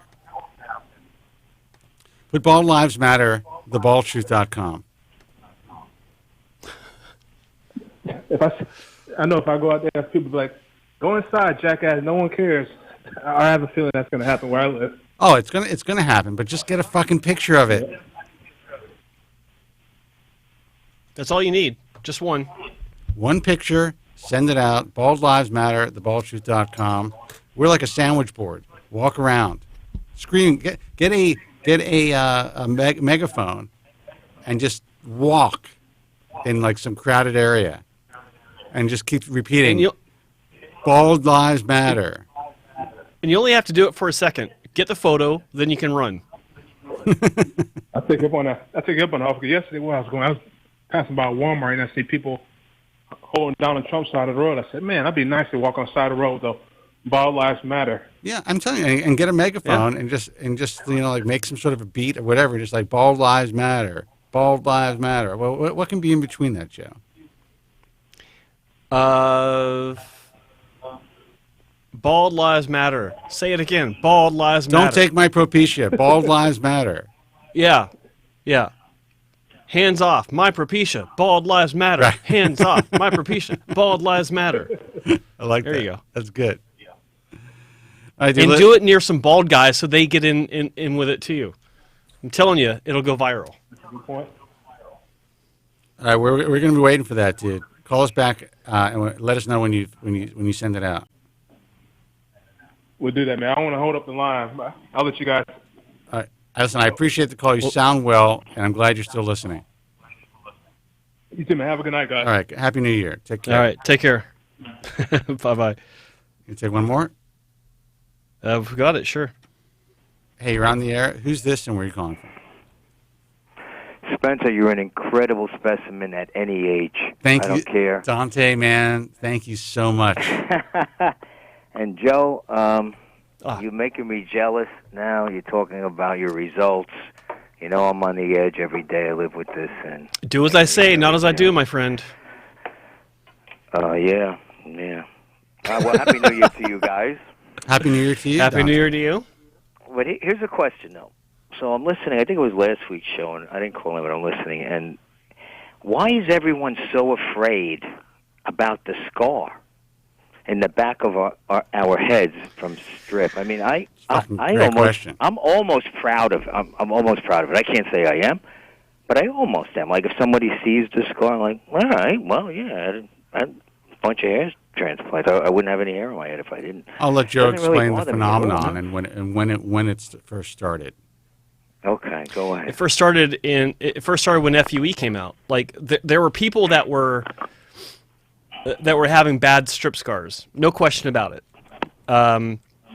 Since the beginning of the procedure, but the focus became bad strip scars, and the issue of bad strip scars was blown way out of proportion. It was nuclear bombed. Way out of proportion. Well, the cell was, and one guy who's trying to try to convert people into FUE, and look, have a lot of respect for the guy, but it was Ray Woods, and he would come out during any conference, seminar, online, whatever it is, and show the very worst possible strip scar. And there were some bad ones. I've been talking about truly disfiguring, fucked up things, and basically, make it look like all strippers a horror show, and that this was the answer to this disfiguring, antiquated, procedure performed by money-hungry sociopaths. That's essentially the way that it was presented. Yeah. I remember some of the photos that I remember a lot of those photos that he shared were exasperated with, shitty haircuts, bad hairstyles, like, just got a wind tunnel type of hairstyle. And I mean, he was trying to, obviously emphasize his point so he could sell his training. But that's the way that the evilness of the strip scar really exploded. And again, not to diminish the fact that there are some really bad strip scars out there. There are some people that are really distraught over their strip scars. But it wasn't really a thing talked about much on the forums. Like, that would be the only thing that you would see on like discussion boards. And it wasn't that common. It wasn't like every day we were seeing horrible strip scars. It really wasn't a big deal. And with FUE, the issue of strip scars and just the existence of them became an evil that people no longer had to deal with. That was the delivery for FUE clinics. And then in 2005, 2006, we had NeoGraft that changed the game. They had two pictures in the ad. Guy on the left had it was a fake one, a Photoshop strip scar, and the guy on the right had no strip scar. And nothing was said except the NeoGraft difference. Mic dropped. It was so elegant. That was it. It was so elegant and perfectly executed. It changed the fucking game. And I always use that as an example of what can be done with very few words. Pictures do speak 1,000 words, and they didn't have to go out there and bang their drum to get this. It was almost like when Viagra came out. Was it Pfizer? Didn't have to advertise for like a decade because people were beating a path to the door because they created the better mousetrap. Period. And the eyes of anybody who saw, even though we know it was a phony strip scar, saw a scar on someone's head and no scar on somebody's head, that sold them. That's it. So, I mean, look, do I think having a strip scar is the greatest thing in the world?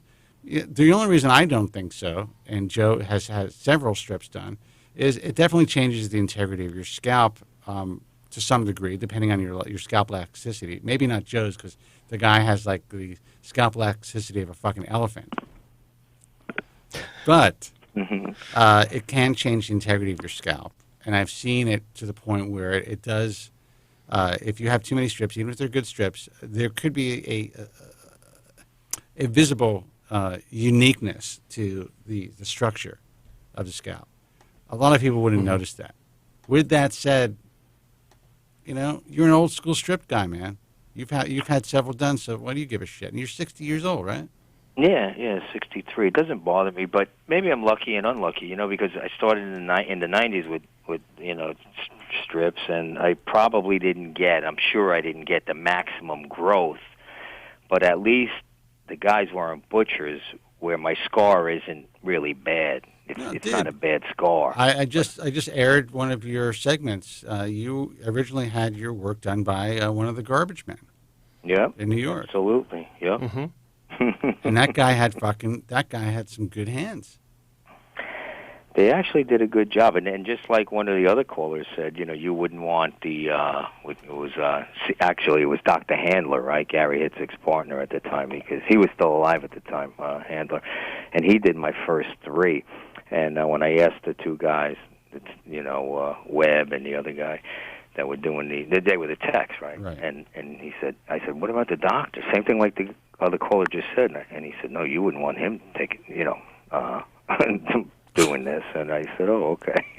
I guess he never. Let me he tell you, really things never were did so. it. I mean, as bad as people think it is today, and it's bad, especially with these new FUE guys. But the brutality, it was just so fucking brutal back then.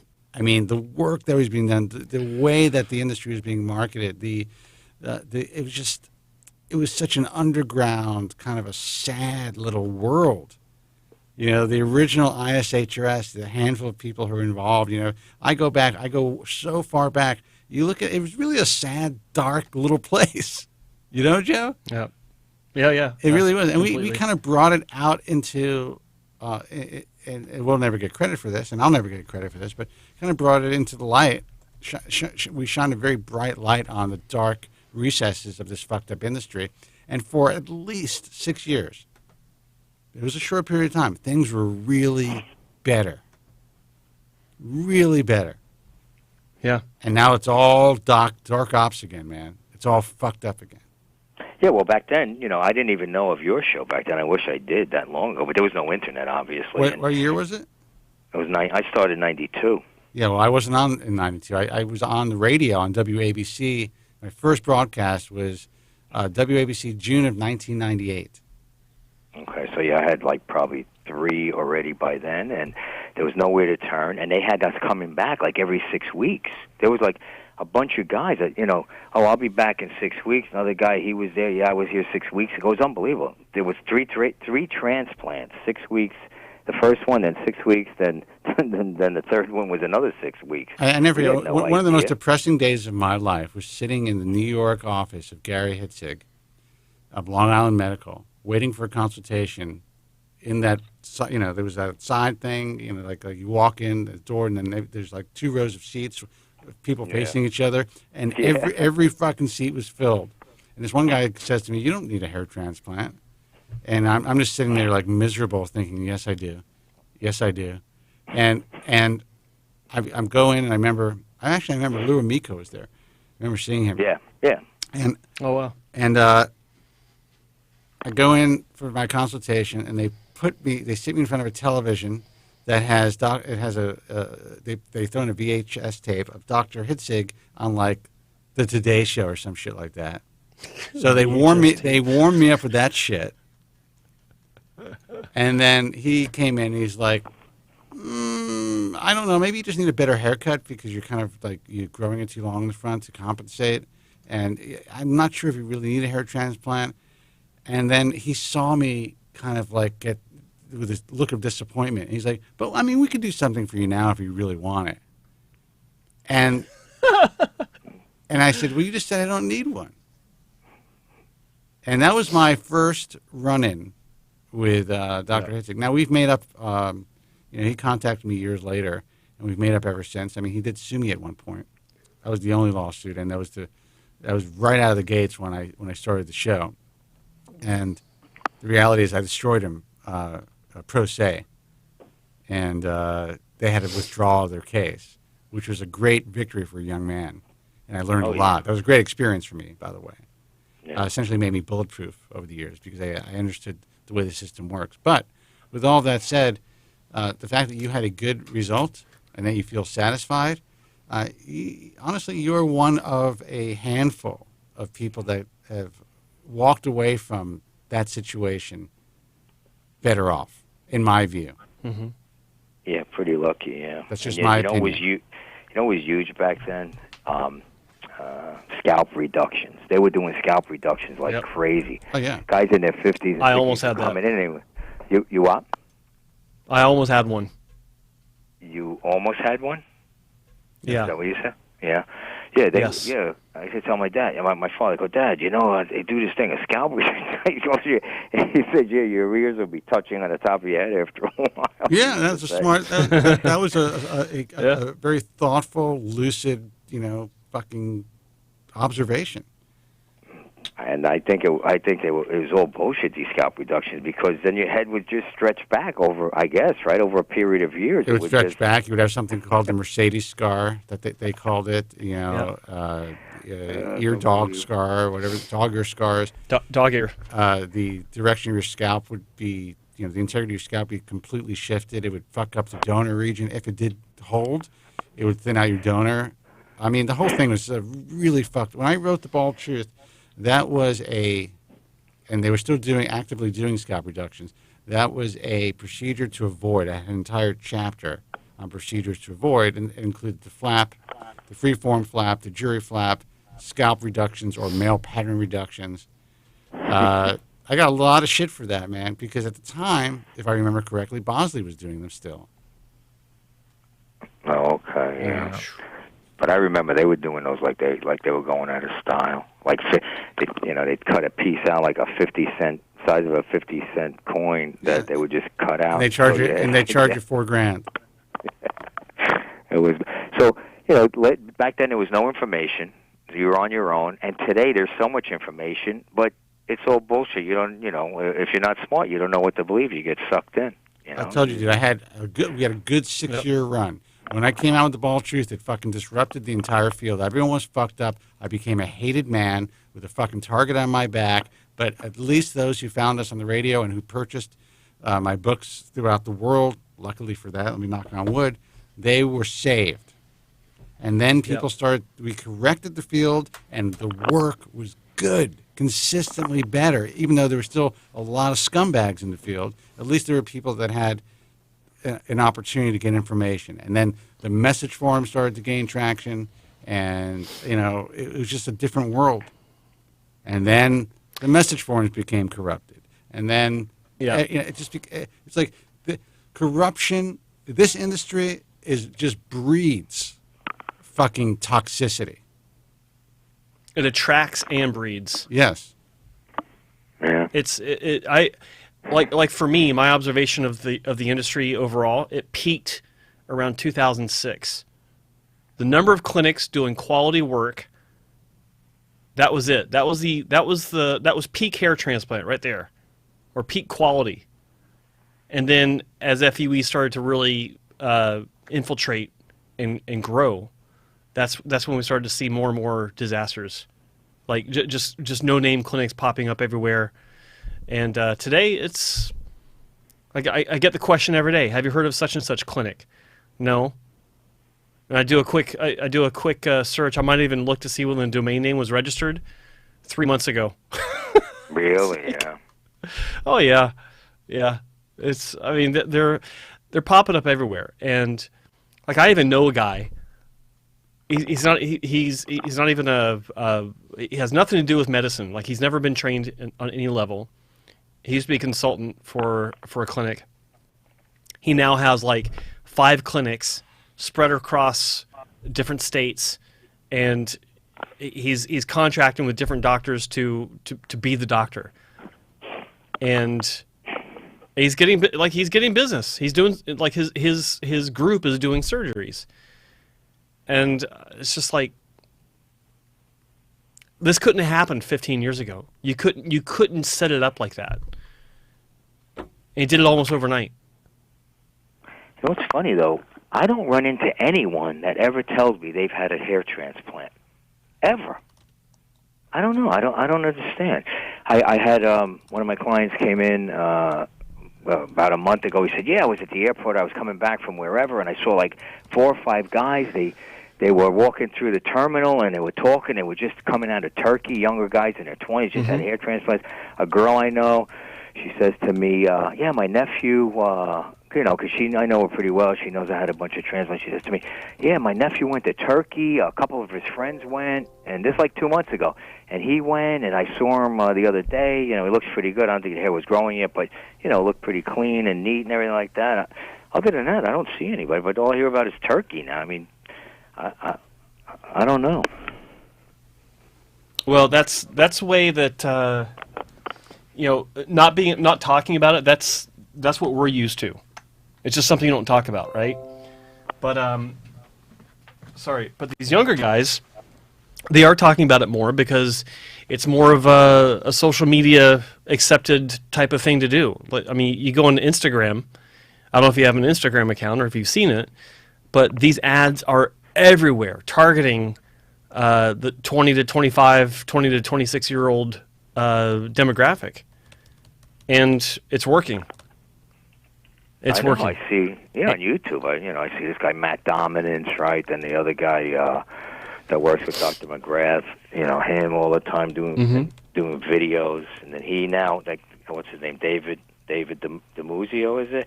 And he's got a guy with him that's not even a doctor that he interviews, and they both talk about it because the guy had some transplants, and all the guys look like he's in his 50s or so, but he's had transplant. They do, you know. Well, I think that's the I think you're talking about Steve, the consultant for Dr. McGrath, because David will do videos usually with him.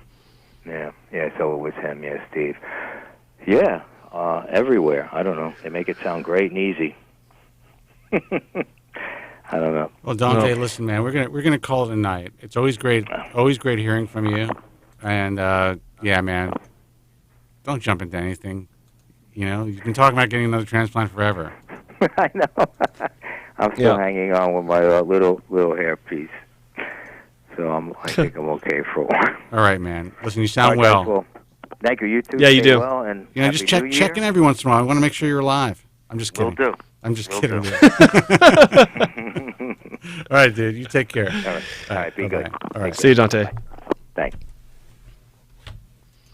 Aggravated. What are we doing? I like when Dante calls in. Oh, Dante's great. I'm not aggravated because of Dante. No. You're aggravated for something off camera. Well, you can tell. I could hear the keyboard tapping away. Anyway, I just lost my train of thought. That's okay. Give out your website. I'll give out your website. hairtransplantmentor.com. We're going to call it night. Just shut off the phones. hairtransplantmentor.com is Joe's personal life's work, his website, where you can find everything and anything Joe Tillman, where you can find his own group of IHRS accepted members who he has chosen to vet himself and who he would actually have surgery with. I think it's great that you have a great resource like the IHRS to check out these guys, by the way. Yeah, well, just to clarify what you just said, they come to me to ask them to vet them. Yeah, like, I don't just and I say that because I don't want people saying, well, can you vet these guys or vet those guys? It's like, no, that's not how it works. Absolutely. IHRS accepted members approach me saying, we love being part of IHRS, but we'd also like to be a part of what you do. Would you consider? And a whole process begins. Like last clinic I brought on, Eugenics Hair Sciences in India. That took 3 months. Like it's not. I don't just sit on my ass sometimes I sit around in my underwear, but I'm not just looking at pretty pictures on the internet like some may expect me to do. But that's not what happens. There's a process that goes on behind the scenes. You mean you're not lifting up the phone and saying that, hey, wait a second, we think it would be a good idea for you to present images on my Hair Transplant Mentor website and try to sell people on being a part of your program. Or I don't approach clinics and say, hey, there are people talking about you, asking about you on my such and such website. I think it'd be a good idea if you present more results so that they can be better acquainted with what you do.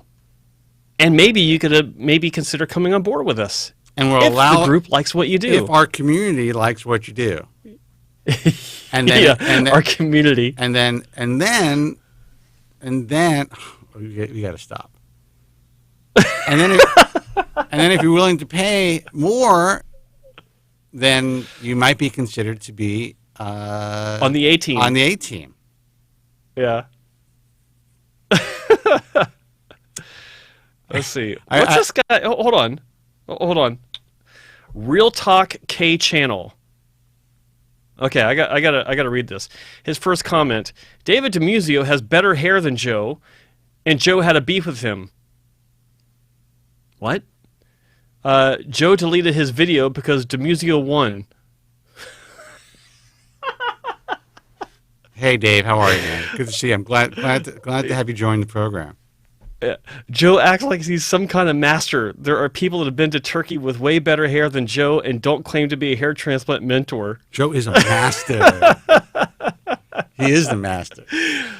I'm the master, baby. Okay, whatever. No, look, I love. Anyway, listen, I love the interaction. Listen, people have, they have their opinions, and that's what makes the world go around, man. It's what makes the world go round. Exactly. I knew FSK. Real talk. You're the master, in fact. A master baiter. God bless you, FSK. Look, anyway. I think that's the beauty of doing a show online. That's how I feel about it. That's the beauty of having live chat. Yeah, and that's the beauty of you actually being the master. Because I would say that the reason why I decided to have you on this broadcast many years ago is because there are very few people who truly understand this industry and what happens and have been through what you've been through and have come out the other side intact with a good life. Most of these people do not exist. They don't. What did I say? Most of these people like you do not exist. It's a very small handful of guys who've been through what you've been through and have been in the trenches. So yeah, if someone thinks someone has better hair, yeah, that's an opinion. That's great. Is that better hair painted? We don't know. We don't know what's going on with anything. There are a lot of people with better hair than me. What does that even matter? It's like, what does the quality of your hair have to do with you being an authority in what you're talking about? Dr. Bob Bernstein, one of the best known doctors out there because he's ethical as hell and he does really clean work. Pardon me, Dr. Bernstein, but he's bald as fuck. Like he's a Norwood 17. I look like I have a hairsprayed frisbee on my head. I've been doing this for 22 years. Who the fuck am I to talk? As far as hairstyle, it's just the way that it is, man. It doesn't mean that we don't know what There are a lot of people that may not meet some people's aesthetic standards when it comes to hair, who have a tremendous amount of knowledge, and sadly, listen, the internet's the internet. It's the way it is. People can believe whatever they want to believe, and then they normally end up coming back and saying, "I wish we would have taken the time to listen." Yeah. 100%. So it's hairtransplantmentor.com to see the master himself and his journey. Check him out. Yep. TheBaldTruth.com for archives of this broadcast. The International Alliance of Hair Restoration Surgeons for learning anything and everything about hair transplant surgery. And really, it's an organization, a society that was created to create a safe place to start to do your research. That's it. That's the only reason it was founded, because this industry was so fucked up back in the day. And you know what? It's more confusing than ever before. And I have to say, we have countless surgeons or clinics from Istanbul, from Turkey, who are applying. I can look today. I think we had 2 yesterday. And, we are bringing more on board because I do believe there are clinics. You can get a great hair transplant in Turkey, but it is difficult to find a really great clinic who has really skilled physicians and who has really skilled technicians. It's just the way that it is. They're oversaturated, but there are plenty, I'm sure, that are producing some really good results, and the few that we've been able to actually vet are producing state-of-the-art results in general.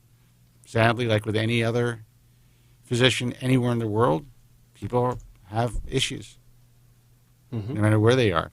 I think it's unfortunate that certain organizations, educational organizations, have their entire focus just on certain parts of the world when they're talking about bad surgery, because this is happening everywhere. Yep. Not to go on a rant. Yeah. So, anyway, that's it. The American Hair Loss Association, AmericanHairLoss.org.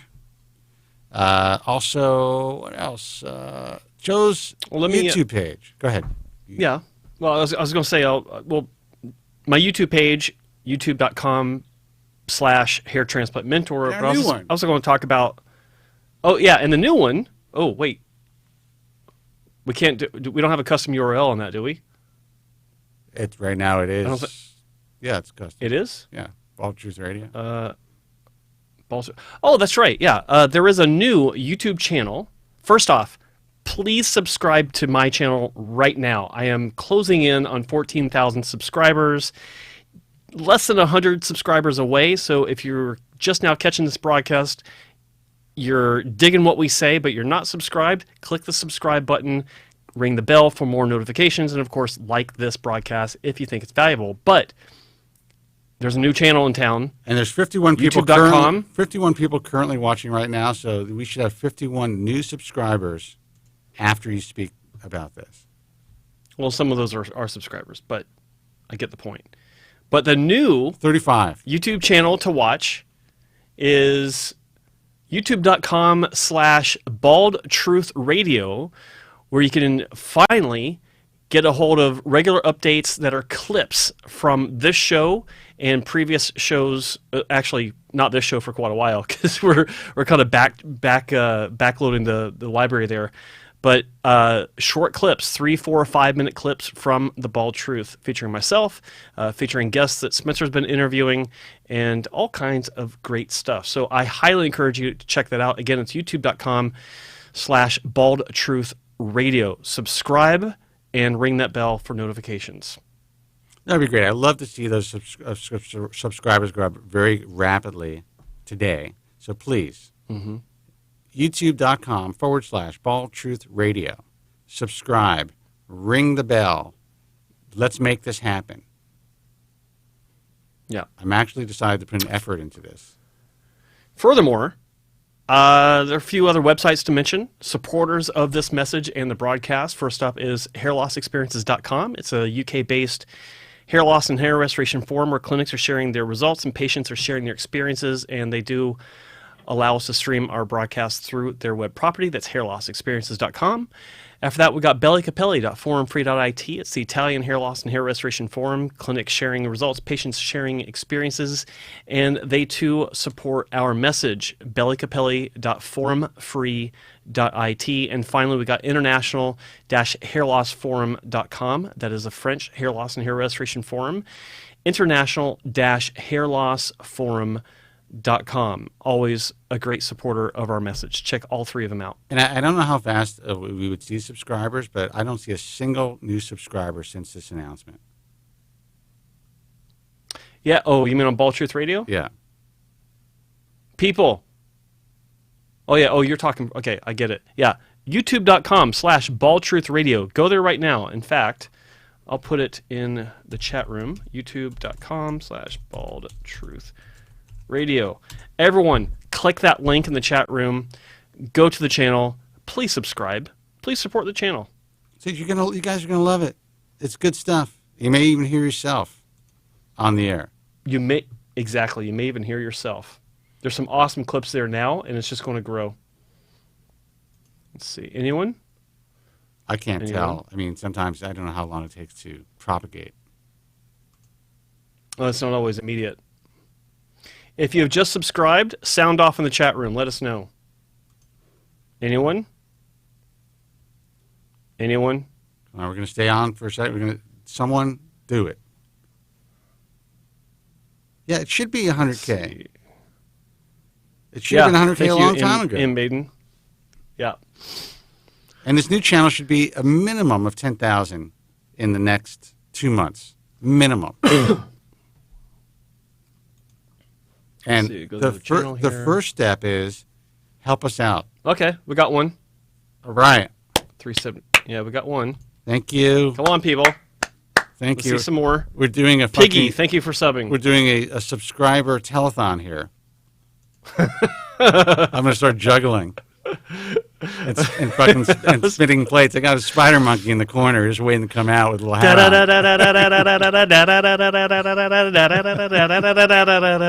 on. We'll get Jerry Lewis out here. Come on, people, help the kids. Come on. That's funny. One more. Come on. Just somebody say that you fucking subscribe. What's the big deal? How difficult is it? Oh, we got okay. Now we're 379. So 4 new subscribers. That's good. Great, man. All right, guys. Okay, Manu already subbed. Thankful for the updates. No one else said that they did, but I see that they did. So awesome. Thank you, everyone, for subscribing. By the way, we need more. We're going to have some interesting channels on there, including Undercover Doc and Undercover Tech, and we're going to have something that's very unique to the internet: positive finasteride discussions. Oh yeah, guys who have actually called in, and we have countless guys who've called in to talk about their positive experiences using finasteride. Guys who are long-term users. There's no balance on the internet when it comes to the use of finasteride, and there needs to be balance. This isn't that it's just all Propecia. We're not trying to sell anything here. We want to create some balance. That's it. And you know what? The majority of people who call this program about their finasteride use have a positive experience. Now, I recall a few negative ones, which I will try to find those clips, and maybe we'll add those as well to create some balance within that channel. You know, Joe? I mean, what do you think about that? Just got distracted. Hang on. There we go. Huh? No, I was saying that, maybe we'll add, I remember there's one doctor that called in. I think he was a kidney specialist who had a bad experience. He wanted to talk about that. We can cut that up. And I think it's only... Yes, I remember that. It's fair to balance it out with that. But I would say the vast majority of callers who've listened to the program have called in to talk about their positive experiences, and those aren't out there on the internet. No. And these are real people. So why not utilize this? And you know what? I've saved all this up for the last 20 years, guys. So you're going to see me at different stages of my life. There's going to be Fat Spence, young Fat Spence, young skinny Spence, young Fat Spence, young. Looks like Spence has been drinking too much. There's going to be Ghost in the Machine, Tillman, who looked like a sheet of paper on camera for a while. Oh man, I remember. I was looking at one of those. The contrast was so bad because my camera. Yeah. I was using. Wait a minute, I actually have it. I was using this. My old trusty Logitech. Was it C900 or I forget what it's called? But yeah, this is old. That was my camera. How times have changed. Yeah, I mean, there was a time in my life, for a short period of time, where barbecue and beer were my friend. I was 210 pounds. Luckily, there was a pretty short period of my life. But you know what? I got to tell you, it wasn't depressing being heavy. People get down about it. I kind of enjoyed that time in my life. Fat and happy, man. That's there's truth to that reference. I would say I was I kind of looked like a retired wrestler at the time. I like that. I was super jacked, but full of fat, and just bloated. But man, those were some good years, I have to say. A lot of screwing those years. I don't even know what to say to that. Look, it's like I'm an open book. I'm an open fucking book. Sometimes it needs to be closed. That's true, guys. We are going to head out. I'm going to get something to eat. I haven't got my workout today, so go ahead. I want Real Talk K Channel to be back next Friday. I want you to call in. We'll talk about some of the things that you said in the chat room. Oh, that'd be great. I would love 1-888-659-3727. Yeah, dude, I love callers like that. I think it's great. Yeah, I think everyone should be great. Everyone, listen. I think once people actually get to know what we do, in general, unless there's some sort of agenda, they recognize that we're here just telling the truth. Well, he just said he just said in the chat room, it's a great show, but if we stop bashing other YouTubers and if we stop bashing Turkey. What? Hey, I don't bash any YouTubers. I say more power to all these YouTubers. Sorry, we. I'm not bashing anyone. Jesus Christ. And we sure as hell don't bash Turkey. No. We bash everywhere. He goes, I'll be back. Thanks for not filtering or booting me. Why would I? Well, just so you know, freedom of speech, there's really no, when you're dealing with a when you're dealing with anything that is controlled or, there's everyone thinks on the internet you have freedom of speech. The reality is it's all controlled, and there's no freedom of speech. Doesn't mean that you can say whatever you want. It's not like you can enter somebody's business and they say they have a coffee shop and start screaming, "This coffee in here sucks." They have the right to kick you out. Yeah. So I always love when people talk about freedom of speech on message forums. You just let some lunatics go on a fucking message forum to say anything that they want to say. Yeah. The only people that allow that are those who are trying to somehow enact and enforce some sort of extortional control, in my view. Yeah. Anyway. Let's see. Yeah. Okay. We're done. All right, guys. Good night. Thank you so much. And again, please subscribe to, I'm going to say it again, youtube.com/Bald Truth Radio. Until next time, be strong. God bless, and I always say that. And thank you guys so much for listening. Take care. Thank you very much. I'm sorry for any inconvenience you may have been put to prior to the program, and I'm glad you enjoyed it. And if you could now leave by the exits at the rear, that'd be splendid. Thank you. Good night.